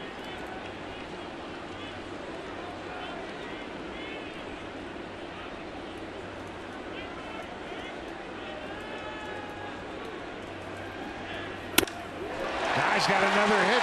Pilar got a good read. They're going to send him. Here's the throw from Bourne. It is offline, and Pilar scored. Oh, what a job by Luis Rivera, the third base coach. It was a base hit. Pilar read it perfectly. And Rivera was watching Michael Bourne, the left fielder, aware that Bourne doesn't have a strong arm. And because he's aggressive, he gets Carrera another RBI. Yeah, you can run on Michael Bourne. This throw not accurate. Not much on it either. Pilar reads it, and he's coming hard charging around third base. Good turning to see it throws offline. Don't know if Matt Wieters was telling Machado to cut the ball and to give it some help because it was offline. Probably couldn't hear him with the noise in this building, but the Blue Jays pick up another big run. Carrera, his second hit. The sacrifice bunts. Don't forget about that. Darwin Bonnie, a perfect sacrifice bunt. Carrera, his second RBI of the night. He has walked, homered, and now has an RBI single. Good job by Bonnie. Josh Donaldson's 2 for 2 with a homer.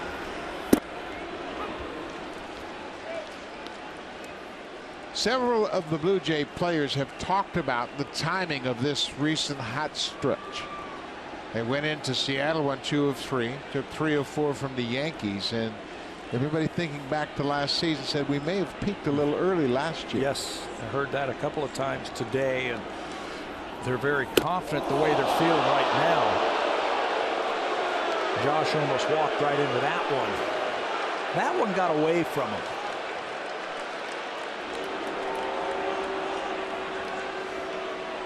Doug Showalter shaking his head as that pitch was up and in, and Donaldson looked like he was looking for a pitch away.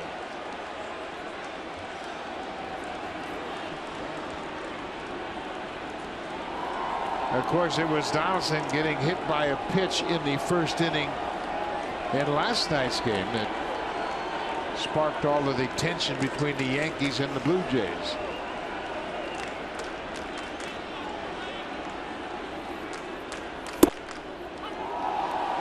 .98 at the knees. One more time. Fastball up and in. Rushes him back.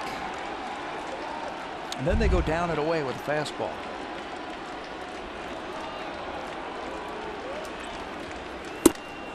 Fastball away. 3-2. Tommy Hunter, hard throwing right-hander, loosening up for the Orioles. Gausman pitching with 1 out here in the 5th. This pitch is going to tell you a lot how he feels right now. 3-2, 1 out. RBI guy at the plate. Donaldson takes ball 4. He's been on base 3 times. He and Carrera have been on base all 6 times they've come to the plate. That might have been a splitter right there, and he threw it at 88 miles an hour. Look at the slide by Pilar. It's that mitten right on the plate. That's a pretty cool shot. Great shot as Pilar scores the 4th Blue Jay run.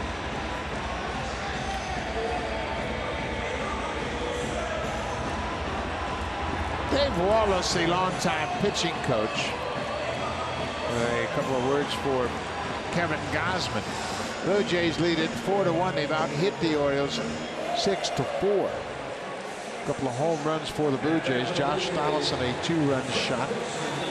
Ezekiel Carrera, a solo home run, his 6th of the season. Edwin's about due, isn't he? Edwin has struck out twice tonight, both swinging.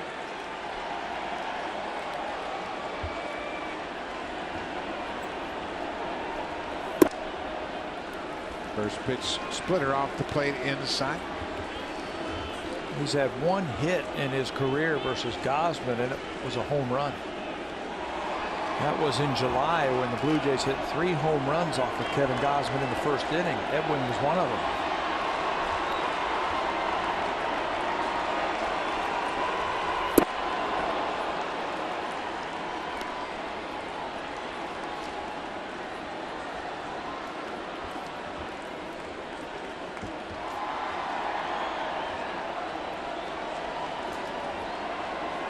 Edwin has reached base in 12 straight games coming into this ball game.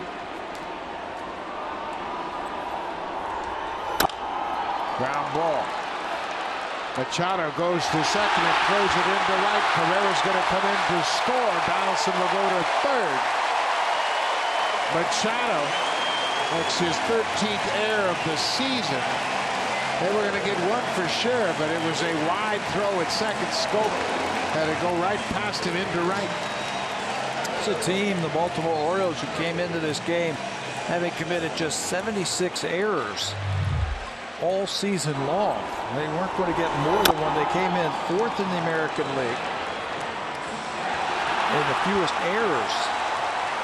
This one, though, is a costly one. It plates a run and sends another runner over to third base. Donaldson hustles, gets down there, and the wide throw sends him to third. And Carrera crosses the plate, 5-1. Runners at the corners, 1 out for Jose Bautista.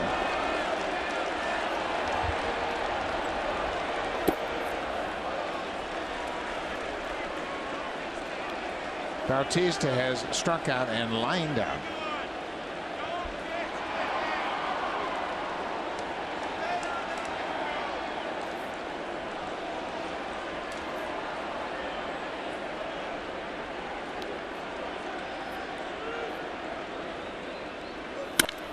Ground ball to short. Hardy to second for 1, back to first, double play, but the Blue Jays get 2 more on the board in the 5th.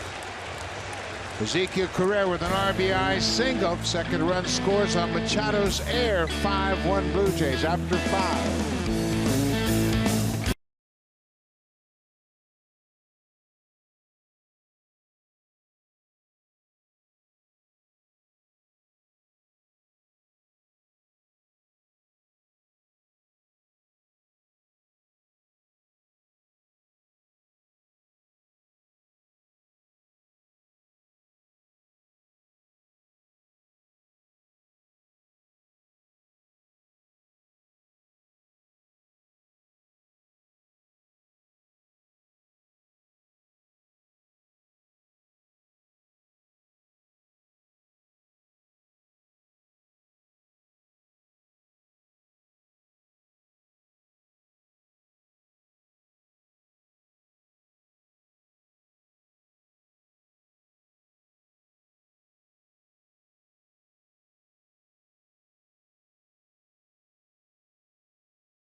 Blue Jays on Sportsnet.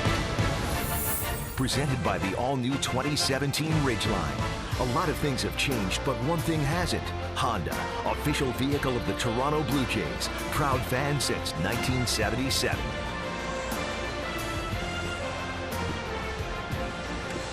Blue Jays have a 5-1 lead as we head to the top of the 6th, first of 3 against the Orioles. Aaron Sanchez off to a great start to this outing. 5 innings, 4 hits. He struck out 9. He has walked a couple, and one of them was semi-intentional. The Chris Davis walk in the 3rd. And his offense has put up 5 runs on 6 hits. Love to see some quicker innings out of him. He's up to 86 pitches already. And if you're figuring right around that century mark, 100 pitches, and this could be his last inning. Well, remember what John Gibbons told us earlier. He said, I don't have Benoit. I want to conserve some innings late. I might push my starters a little bit deeper into the game. It'll be interesting to watch as this game continues. 0-2 to Trumbo. He reaches and pokes it into right. Saunders is going to play it on a hop. Mark Trumbo has 2 hits. Neither one of them particularly hit hard, but he is 2 for 3. Cut his swing down. With 2 strikes, Aaron tried to elevate that fastball. And watch the American League's leading home run hitter have a nice 2-strike approach. Well, when you're down by 4, you got to get on base. Pedro Alvarez has been on base once in 2 at-bats. He has walked and flied out to left.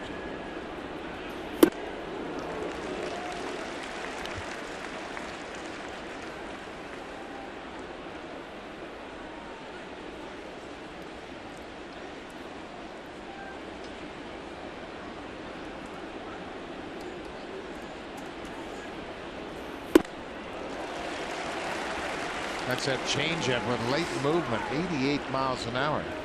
That's getting better and better as the season's gone on. Aaron has said that that is the pitch that he has improved on the most this year. He's always had a great curveball and a great fastball. I really haven't had that changeup that I can add into the equation until this year.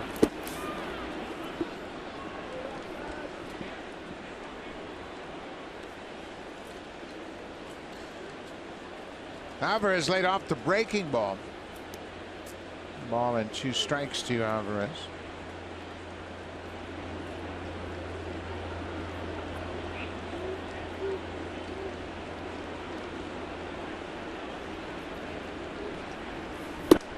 Couldn't lay off that fastball. That's 10 strikeouts for Sanchez. Let's check in with Jamie Campbell.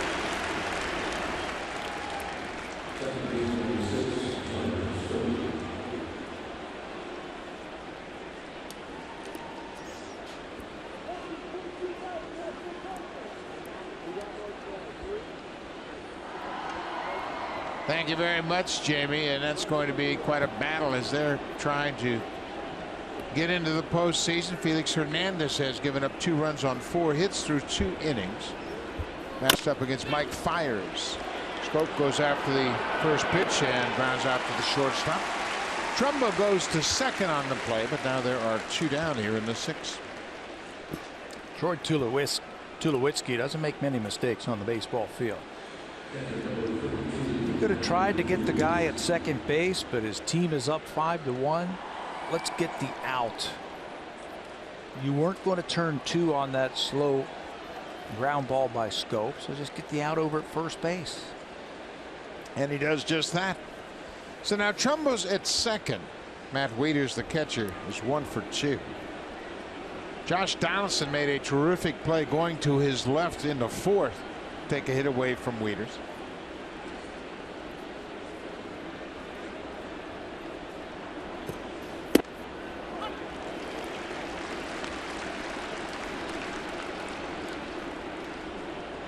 You know, oftentimes young players, and especially young pitchers, don't really see the big picture. Think about their situation, not really worried about the games until their start comes around. That's not the case with Aaron Sanchez. He understands the bullpen is thin right now, given the injury to Benoit and the way they've pitched lately. So you can bet he's thinking about trying to get as deep as he can in this ball game. Yeah, just how far they'll be able to pitch him and push him tonight. Now there's the first situation where they have made a call to the bullpen. Dane Johnson down in the bullpen. His season high in pitches. As Sanchez stumbles off the mound, ironically, it was against Baltimore.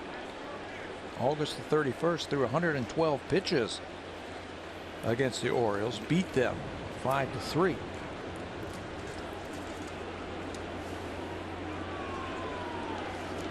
Two and one to Wieters. The bullpen starting to move around down in the left field bullpen for the Blue Jays.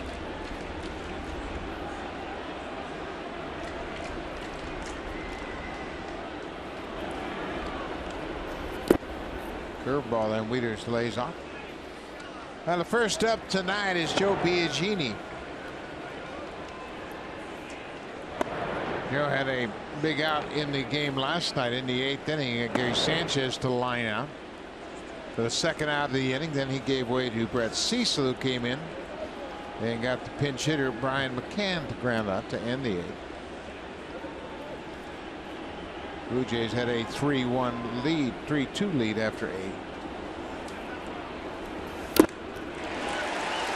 Nasty. 95 with movement on the corner. Michael Bourne, the number 8 hitter, will bat next if Wieters can reach base.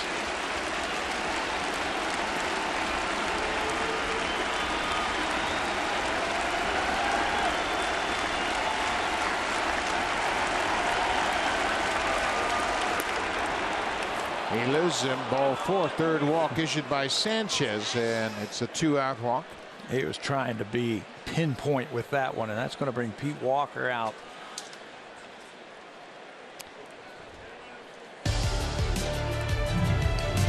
This copyrighted telecast is presented by authority of Rogers Blue Jays Baseball Partnership and may not be reproduced or retransmitted in any form. And the accounts and descriptions of this game may not be disseminated without the express written consent of Rogers Blue Jays Baseball Partnership. Well, after the 2-out walk, Pete Walker, the pitching coach, made his way to the mound. He is having a discussion. Blue Jays have a 5-1 lead. Josh Donaldson and Ezekiel Carrera have homered tonight. Blue Jays have scored 5 runs on just 6 hits. Aaron Sanchez has stymied the Orioles offense. He's allowed 1 run on 5 hits and struck out 10. Second time this season he's recorded double-digit strikeouts. You mentioned at the beginning of the game, 13 times this year Aaron has given up 1 earned run or less in his 28 starts. So if he can get Michael Bourne here, it might be 14.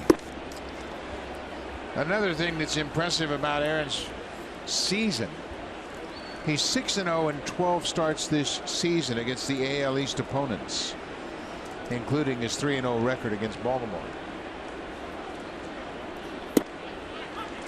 He is now over 100 pitches in the ball game.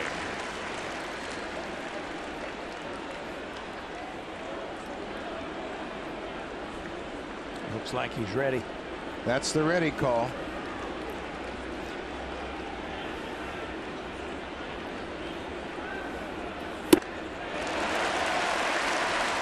Well, he's not tired. Looking at the radar gun doesn't tell me he's tired.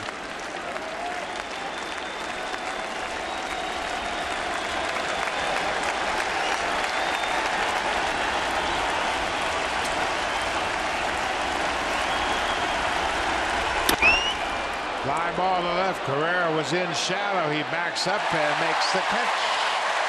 Sanchez, another strong outing. 6 innings. He leaves with the lead. He struck out 10.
coverage provided by Goodyear, leading the way with tires that deliver superior performance in clutch situations. Goodyear, more driven.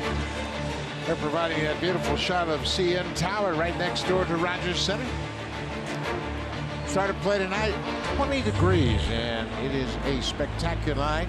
Aaron Sanchez gets the handshake from the skipper for another terrific start. Aaron goes 6 innings, strikes out 10, and allows the Orioles just 1 run. It was a bloop RBI single in the 3rd off the bat of Mark Trumbull. What a season Sanchez has put together. Best winning percentage by a pitcher single season all time. Came in at 13-2. And he's in line to go to 14-2.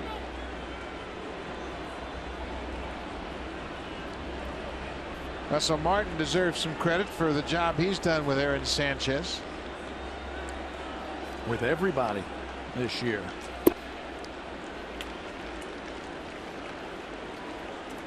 I got to talk about Pete Walker too. I tell you what, Pete has done a terrific job keeping these pitchers healthy, and he had a lot of ideas about how you're going to economize on the innings, keep everybody taking their turn as Russell Martin grounds on. You know, everybody thinks pitching coaches just sit down there and talk about throwing pitches and setting up hitters and all of that, but you got to think of the schedule. You got to think of how much the pitchers have pitched and all that stuff. So, well, you're a pitching coach for 13 different guys, so you have to have 13 different ideas. I mean, Aaron Sanchez is not like Marco Estrada, so you better have something to say to each one of those. I think that the telling point for me was last year when we were chatting with him, and towards the end of the year, I think it was in September last year, he sat down and went over video over every pitcher on the staff to see if they were tipping pitches. He said, we go over every one of the pitchers, and I look at them and I study them and I sit down with some hitters and we have some ideas. Are they doing anything where guys are on our pitchers? I mean, it's not just, you know, balls and strikes and release points and balance. There's a lot more to it than that. Now, you could see Marco Estrada coming over to congratulate Sanchez for this start, and that's another thing that has happened during the course of this season. This rotation has really grown up as a tight-knit group. Tight-knit group. Friendly competition, if you will. Everybody going out trying to better the previous start. Tulowitzki rips it down the right field line. That's going to go up against the wall. Trumbull plays it off the wall. Tulowitzki is headed for second, and he slides in safely. Tulowitzki with his 18th double of the season. It comes with 1 out here in the 6th. Been doing that more often, going the other way. Stays inside the ball. He'll take his singles to right field. He had that 2-run single to right field the other night. This time takes that fastball down the right field line for extra bases. See how the hands go forward. The bat barrel lags just a little bit. That's why that ball stayed on line. Michael Saunders, the right fielder, has struck out and grounded out.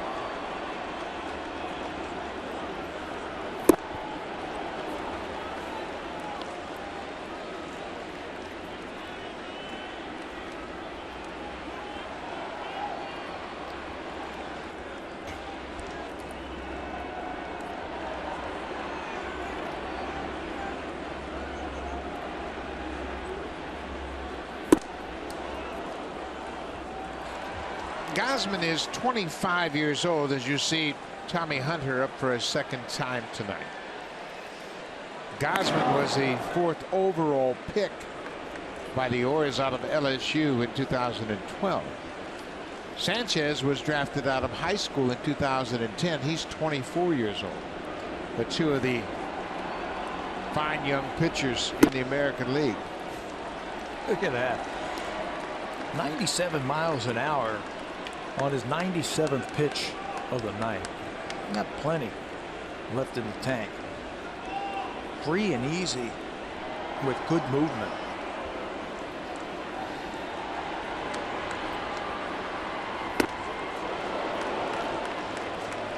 Well, it's really interesting when you talk about velocity and the way pitchers have really gotten stronger, throw harder. Made one bad pitch in his last start. That was to David Ortiz, and he hit a 3-run homer against him and lost. Well, I mentioned the power arms that hitters have to deal with. Tonight, Gene Segura of the Brewers becomes the 104th. He's not with the Brewers, he's with the Diamondbacks now. The 104th player this season hit 20 or more home runs. That's an all-time record.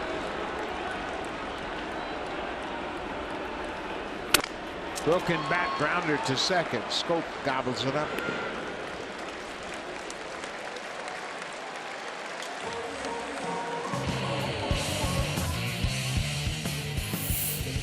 This Blue Jays Rogers 4K broadcast is powered by the Samsung 4K SUHD TV. But talking about home runs, we see great arms like Gausman and Sanchez just about every night. But this season, Segura becomes the 104th player in the majors to hit 20 or more home runs. That's 40 more players than last year. 40 more? There were 64 players last year that hit 20 or more. The previous record, 103, was set in 1999. But I think the ball is flying out of the parks this year. And I think it goes hand in hand with a note I saw that major league hitters have struck out the most times ever this year, over 37,500 times already, which sets a new record. I think it's 4 years in a row that they have set records for strikeouts in a season. Home runs and strikeouts.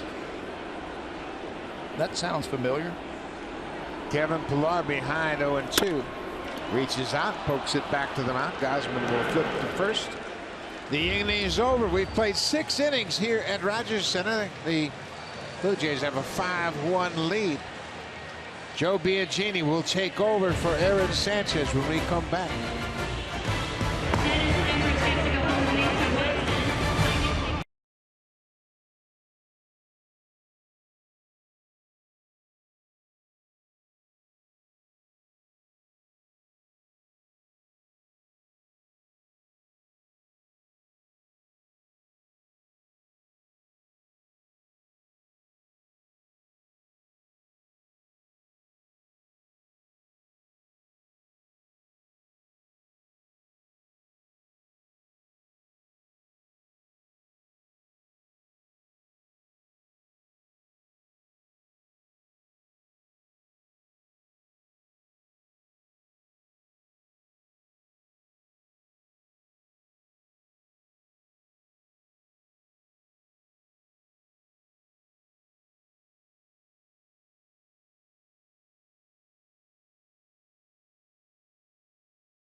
Aaron Sanchez leaves this ballgame after 6 innings.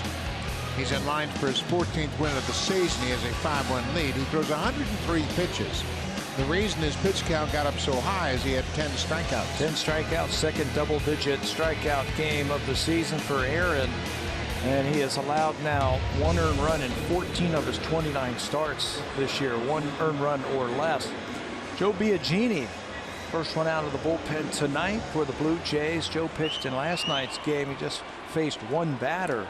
That was Gary Sanchez. He got him to fly out in the 8th inning. So I think his role is going to go up now. The importance of his innings, and the importance of his games are going to go up now with the injury to Joaquin Benoit. He might be the 7th inning guy for John Gibbons now. Right now, it's going to be a evolving situation for the bullpen. Biagini jumps ahead of J.J. Hardy with a good fastball.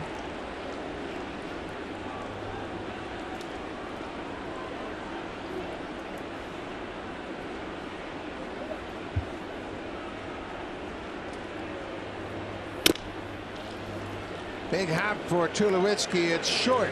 He throws out Hardy. 1 out. Let's check in with Jamie Kemp, who's got an update for us.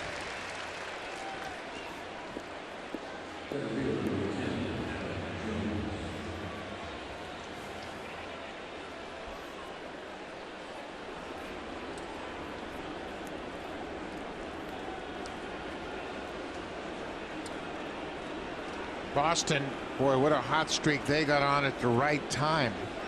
Red Sox go into that game tonight with an 11-game win streak, and they have stretched things out. Things got to turn around when Hanley Ramirez hit that home run against the Yankees. They haven't lost since then. Haven't lost. 11 in a row. Adam Jones, he's not had a whole lot of fun tonight. He has struck out all 3 times he's come to the plate.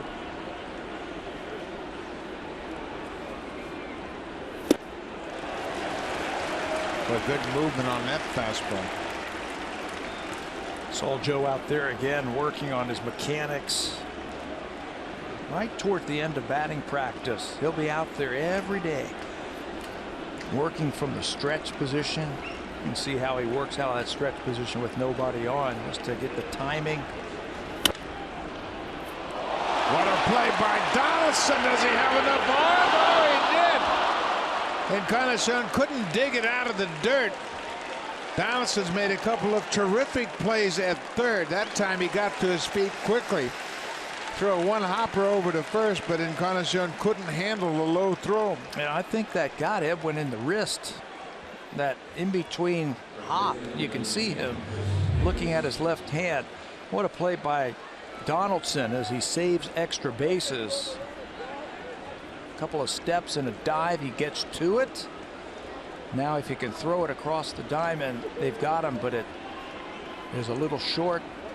Edwin goes down to get it, and it comes up and hits him right in the wrist.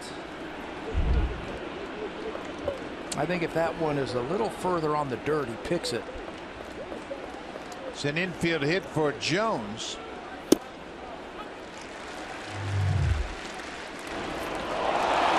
He knows he's got to hurry with Adam Jones running. And you can see that ball hit right off the turf and then right off the wrist of Encarnacion.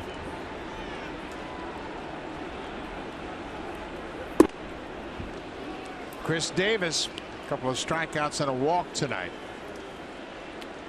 I mean, this is the challenge you have when you're trying to work through the Orioles lineup. They've got big bats up and down the order, much like the Blue Jays.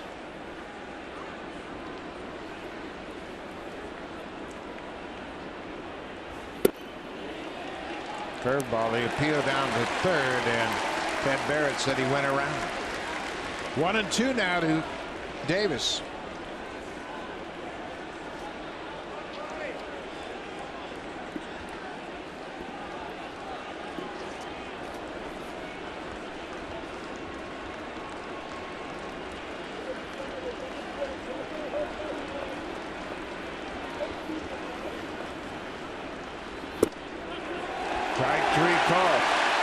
Biagini strikes out Davis.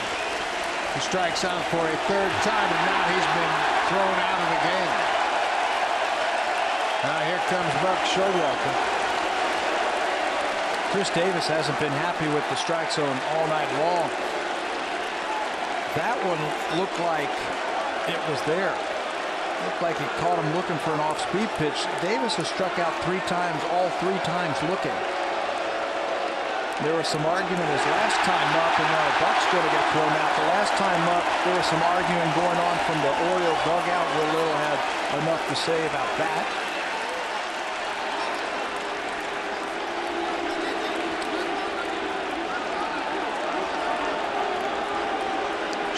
Walter very upset that Davis, who was walking back toward the dugout, was thrown out, and now Bucks really engaging Will Little, the home plate umpire.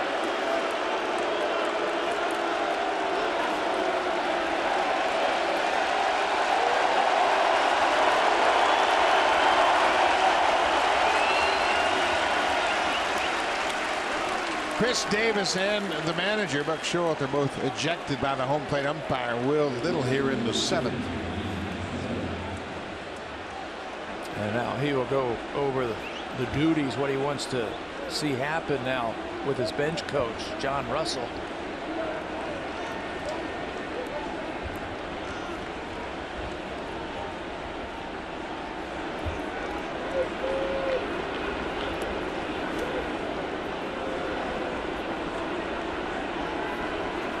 Two outs. This is Manny Machado.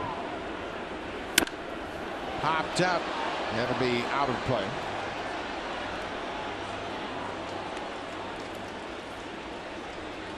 The last week of September, there's been a little fireworks here at Rogers Center the last couple of nights. Hey, we talked about it in the open. The tensions are high. The emotions are high. This is an emotional game. There's a lot at stake. That's what September and October baseball is all about.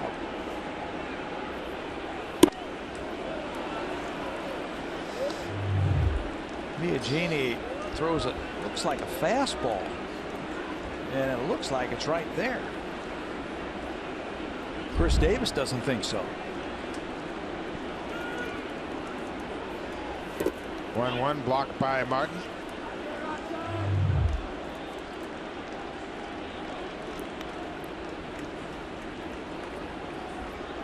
Certainly looked high enough and looked like it was over the plate. Davis didn't think so.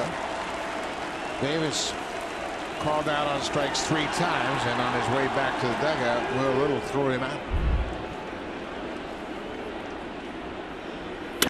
Machado hits it high and deep to center. Pilar's got a beat on it, backing up in front of the warning truck, and Biagini has a good inning. An infield hit, nothing more. Bottom of the 7th, Blue Jays lead 5-4.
Mike Sanchez threw 103 pitches in his start tonight. He goes 6 innings, gives up 4 earned runs, 5 runs overall on 7 hits, a couple of walks and 5 strikeouts for Gosman. Big hits for the Blue Jays tonight. Home runs, 2-run home run by Donaldson and a home run by Carrera in the 3rd inning. Tommy Hunter takes over. Started the season with Cleveland. He's finishing it with Baltimore. 32 games for Hunter. Throws hard. Lefties, though, have hit .319 against Hunter. Good pitcher, good pickup. Ryan Flaherty takes over at first base after Chris Davis, the starting first baseman, was ejected from the ball game. Darwin Barney, the number 9 hitter, will lead things off.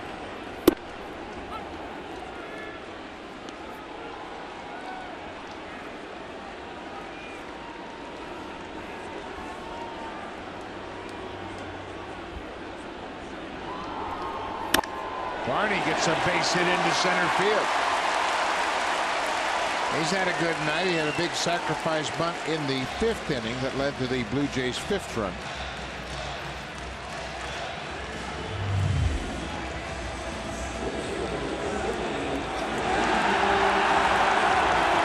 Showalter reacting to the ejection by Will Little, a home plate umpire.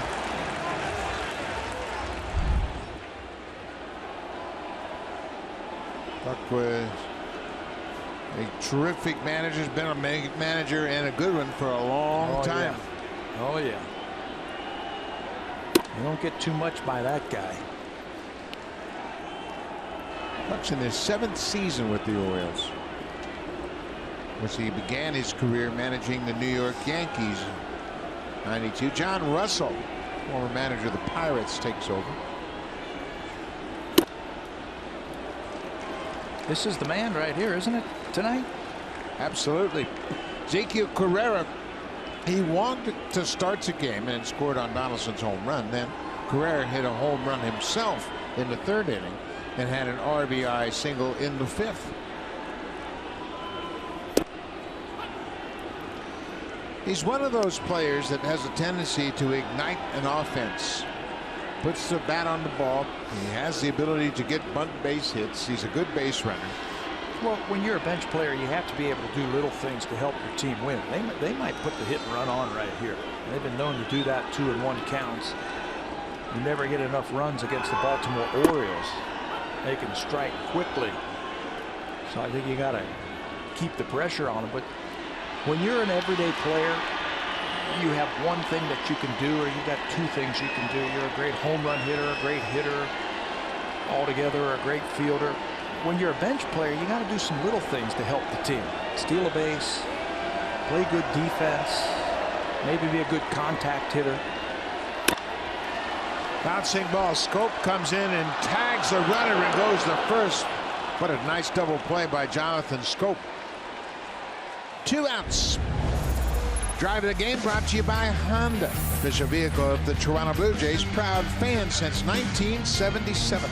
Blue Jays needed their offense to get kick-started. None other than Josh Donaldson does it one more time. JD with number 37.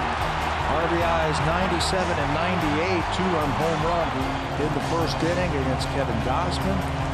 That is tonight's drive of the game. He is closing in on 100 ribbies. 98 RBIs. He scored 122 runs for the 2nd straight season since coming to the Blue Jays. Josh has homered, singled, and walked. He's been on base all 3 times he's come to the plate.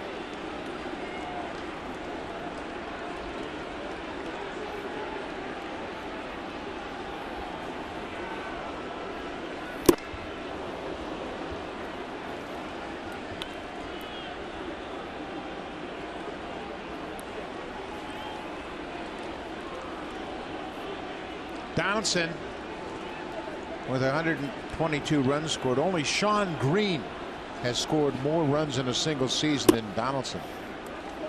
Green scored 134 runs in 1999 for the Blue Jays. Wow, 134. And he's got 122. Let's see, that's 12, 6. He needs 2 more runs every game, doesn't he? And then some. Just to tie him.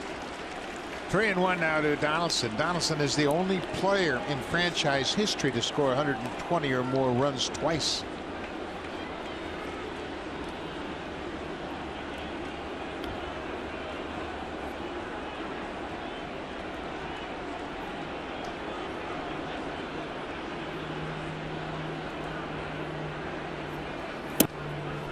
Donaldson, another walk. Let's check in with Jamie Campbell.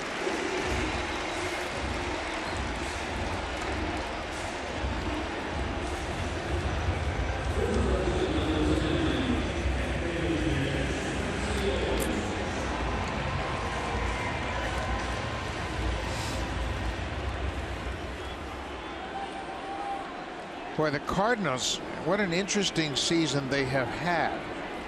They have not played well at all at home. They are 33-42 at Busch Stadium.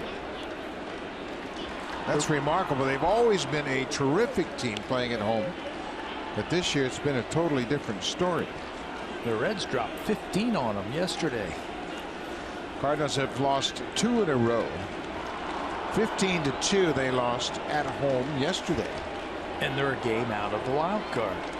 Just 6 games over 500 on the season. Edwin Encarnacion with a mighty swing. It's a ball and a strike. Edwin 0 for 3 so far.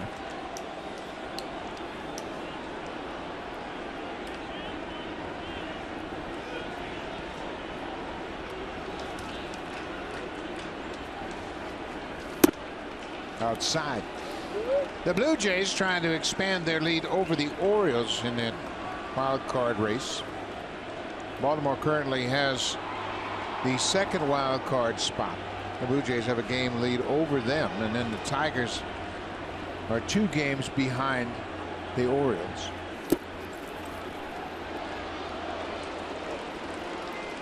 The Tigers up big against the Indians tonight, so if the Orioles lose and the Tigers win, it gets very dicey. Justin Verlander versus the B squad tonight for Cleveland after they clinched last night. Verlander was dealing early in that game. Seattle has a 4-2 lead over Houston early in that game.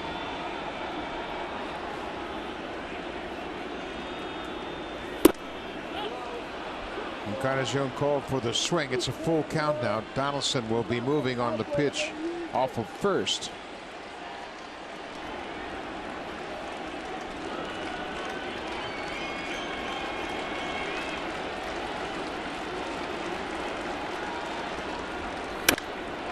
High fly ball into the outfield. Trumbo, the right fielder, coming in. The inning is over. So we have played 7 complete here at Rogers Center. The Blue Jays trying to take game 1 of this 3-game series against the Baltimore Orioles.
Everything Blue Jays. The Sportsnet app lets you stay up to date with the latest scores, breaking news, game highlights, and analysis of Canada's team.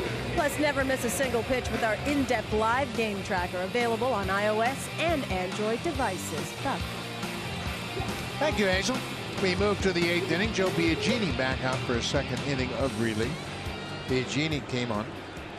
And now you see Melvin Upton taking over in left field. With that, the left fielder moves to right. Michael Saunders is out of the game. Carrera in right now. Mark Trumbo is 2 for 3. A couple of singles. Lifts this one in the air. Carrera is coming in quickly. He'll get there and make the catch.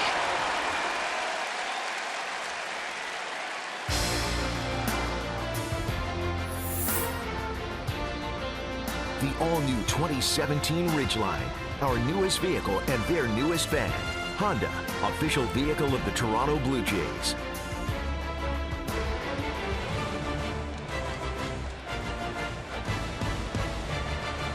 One out, Pedro Alvarez. Alvarez, the DH tonight, 0 for 2 with a walk. Biagini working his second inning with that left-hander Brett Cecil, right-hander Jason Grilli up and throwing.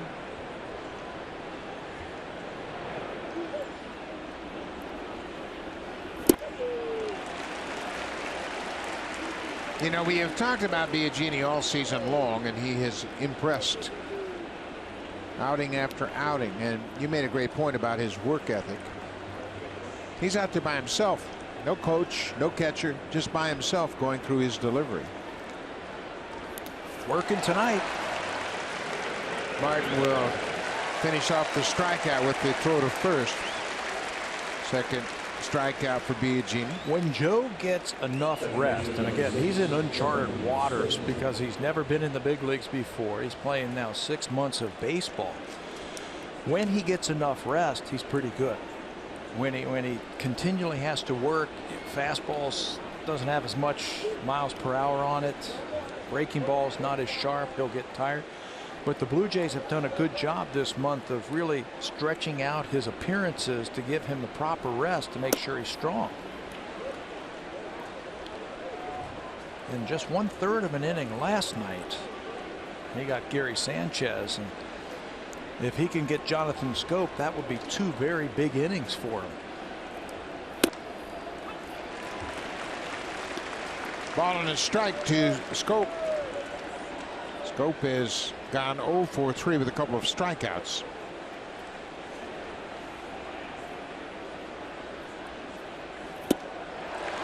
Very good changeup.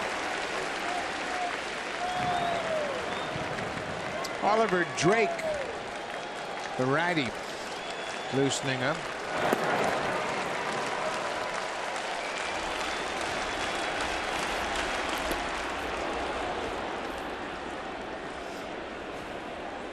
Biagini really tried to snap one off and bounced it in front of home plate.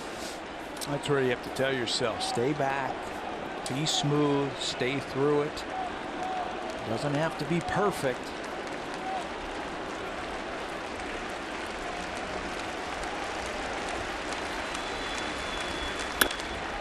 Line drive into center. Pilar got a good break, makes a dive, and makes another catch. Kevin Pilar at the crack of the mat took off, and Superman fans, they're pleased with the effort they get from Kevin Pilar every single game. This ball is sinking quickly. Pilar leaves his feet and ends the inning with that nice catch. Now time for a Blue Jays Central update. Here's Jamie Campbell and Greg Zahn in the Samsung broadcast studio.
top of the 8th inning, and Jonathan Schoop makes a bid for a base hit, and Kevin Pillar denies him with another terrific catch. Well, note the positioning of Kevin Pillar. He was shading him to right center field. Gets the big hug from his pitcher, Joe Biagini, but he was playing him into right center field. And he got a great break on that ball. Took away another base hit. We've seen that a few times. We're almost surprised when he doesn't make that catch. Oliver Drake, the new pitcher into the game, throws a first pitch strike to Bautista. Tommy Hunter pitched the 7th. Now Oliver Drake on for the 8th. Oliver Drake is very funky, if you will, the way he throws the ball, and he's got an outstanding splitter. He gets a lot of tumbling action on that split finger fastball. Kind of got the ideal delivery for that split finger pitch. He was recalled from Norfolk on the 28th of August. Spent most of the season in AAA. Fastball, he strikes out Bautista, first out of the 8th. Bautista has not reached base tonight, and that 33-game reaching base streak is in jeopardy. He's had 20 strikeouts in 16 innings since he was recalled from AAA. Drake, and he gets Jose for the first out here in the 8th inning.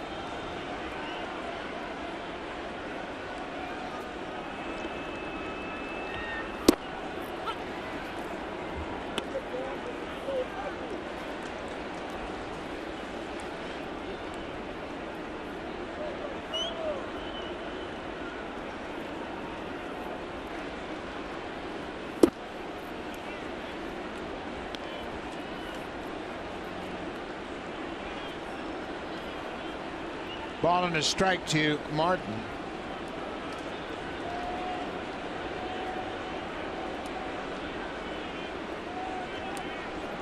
Russell 1 for 3. He's single to left. This is bounced towards shortstop. Jonathan Schoop was playing him to pull. 2 away.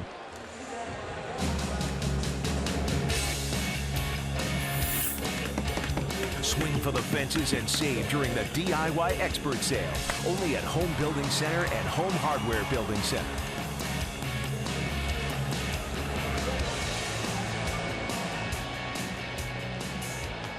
Roberto Osuna loosening up.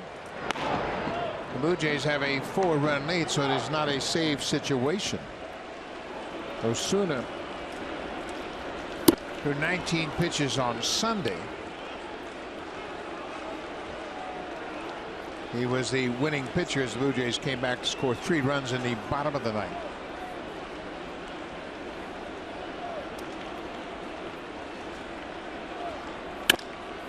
Tulowitzki again goes the other way. This ball's going to go up against the wall. Second consecutive at bat. Tulowitzki has come up with a double to right. Well, you're going to pitch him away. He's going to say thank you very much. I can hit that ball the other way. Instead of trying to pull it, stays right with it. He's going to be rewarded with a second consecutive double. Drake goes fastball away. Tulo says, I can hit that.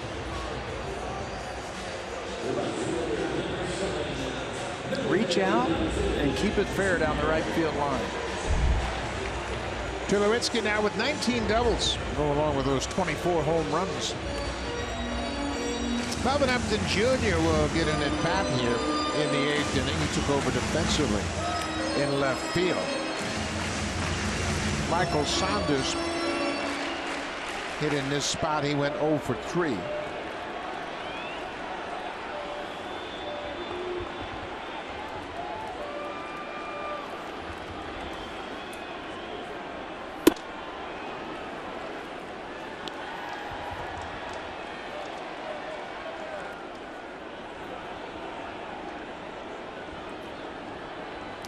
Upton had a pivotal at bat on Sunday in the 9th inning with the Blue Jays down. He fell behind 0-2, but worked the leadoff walk, and he would come around to score the 3rd run against a very tough customer. Matanzas that day. Rick Cecil's been up 3 straight innings, so he is just wandering around. Looks like he's loose.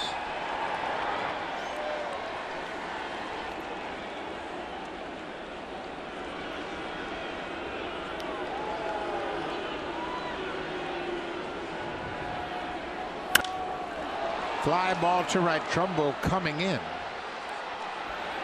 And Upton's retired. That ends the 8th. We'll go to the 9th, first of 3 against the Orioles, and the Blue Jays have a 5-1 lead.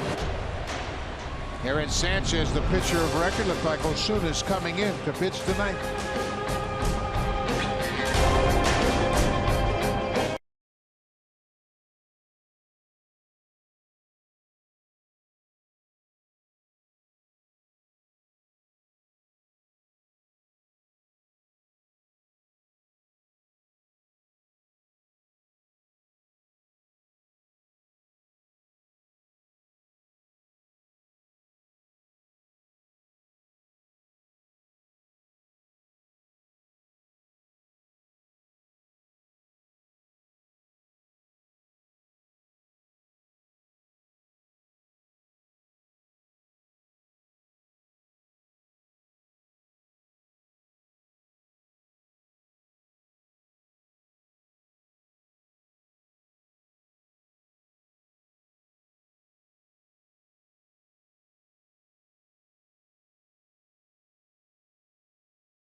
This 3-game series, the Orioles will send Chris Tillman to the mound. He's had a terrific season at 16-6. He'll be opposed by Francisco Liriano. Those are his numbers since he's joined the Blue Jays. He's pitched very well, and at times he looks like a guy they could count on in the postseason if they had to press him into work out of the bullpen.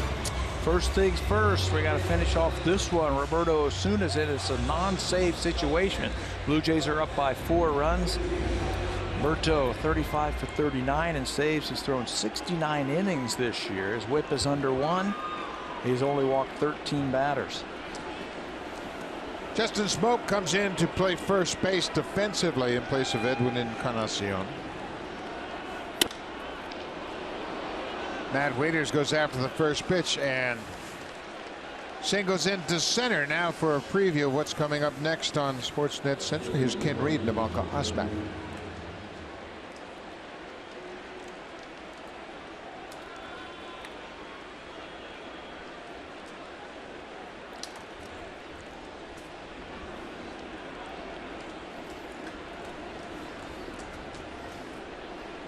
Thank you very much, Ken. That's all coming up right after this game. The Tigers now have a 9-0 lead, so that's pretty much a foregone conclusion. Verlander goes 7 innings. Gave up just a couple of hits. How many did they end up with in his time? 3. I know they had 2. They're up to 3. 1 walk, 10 strikeouts for Verlander.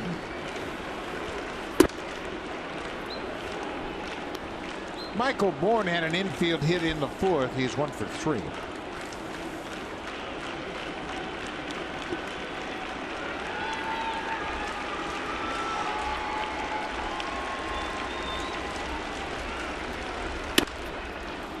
Tulowitzki's gonna watch that one sail over his head into left.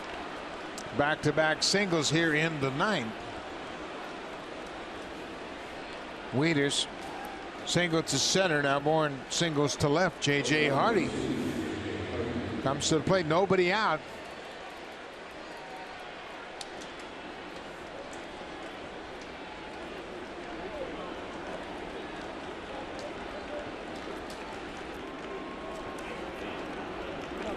Osuna, as we mentioned, last pitched on Sunday.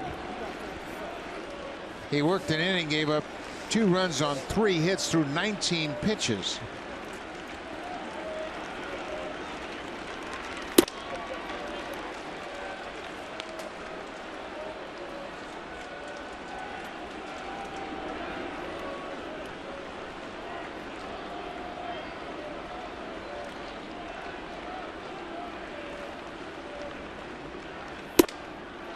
Ball on a strike. Well, this team, the Baltimore Orioles, are never out of any game. With their ability to hit home runs,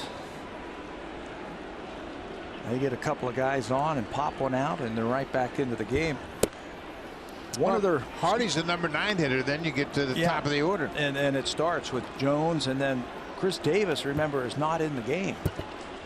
He's hitting after Adam Jones.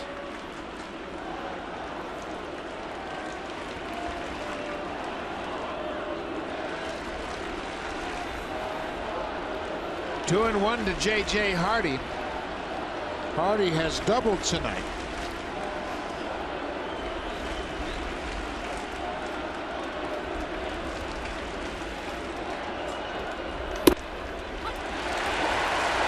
Strike 2.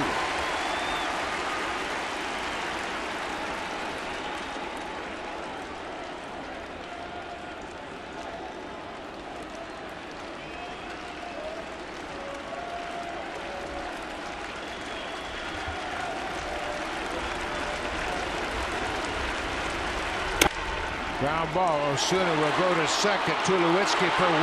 Back to first. Not in time. J.J. Hardy really got down the line quickly. So they get the force at second. You're counting outs. You're counting outs right here. They got the runner at second base, so the double play is still in order. You're right. J.J. Hardy got down that line. Osuna with the feed.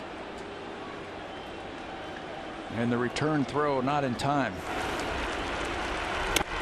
That's J.J. Hardy busting it down the line.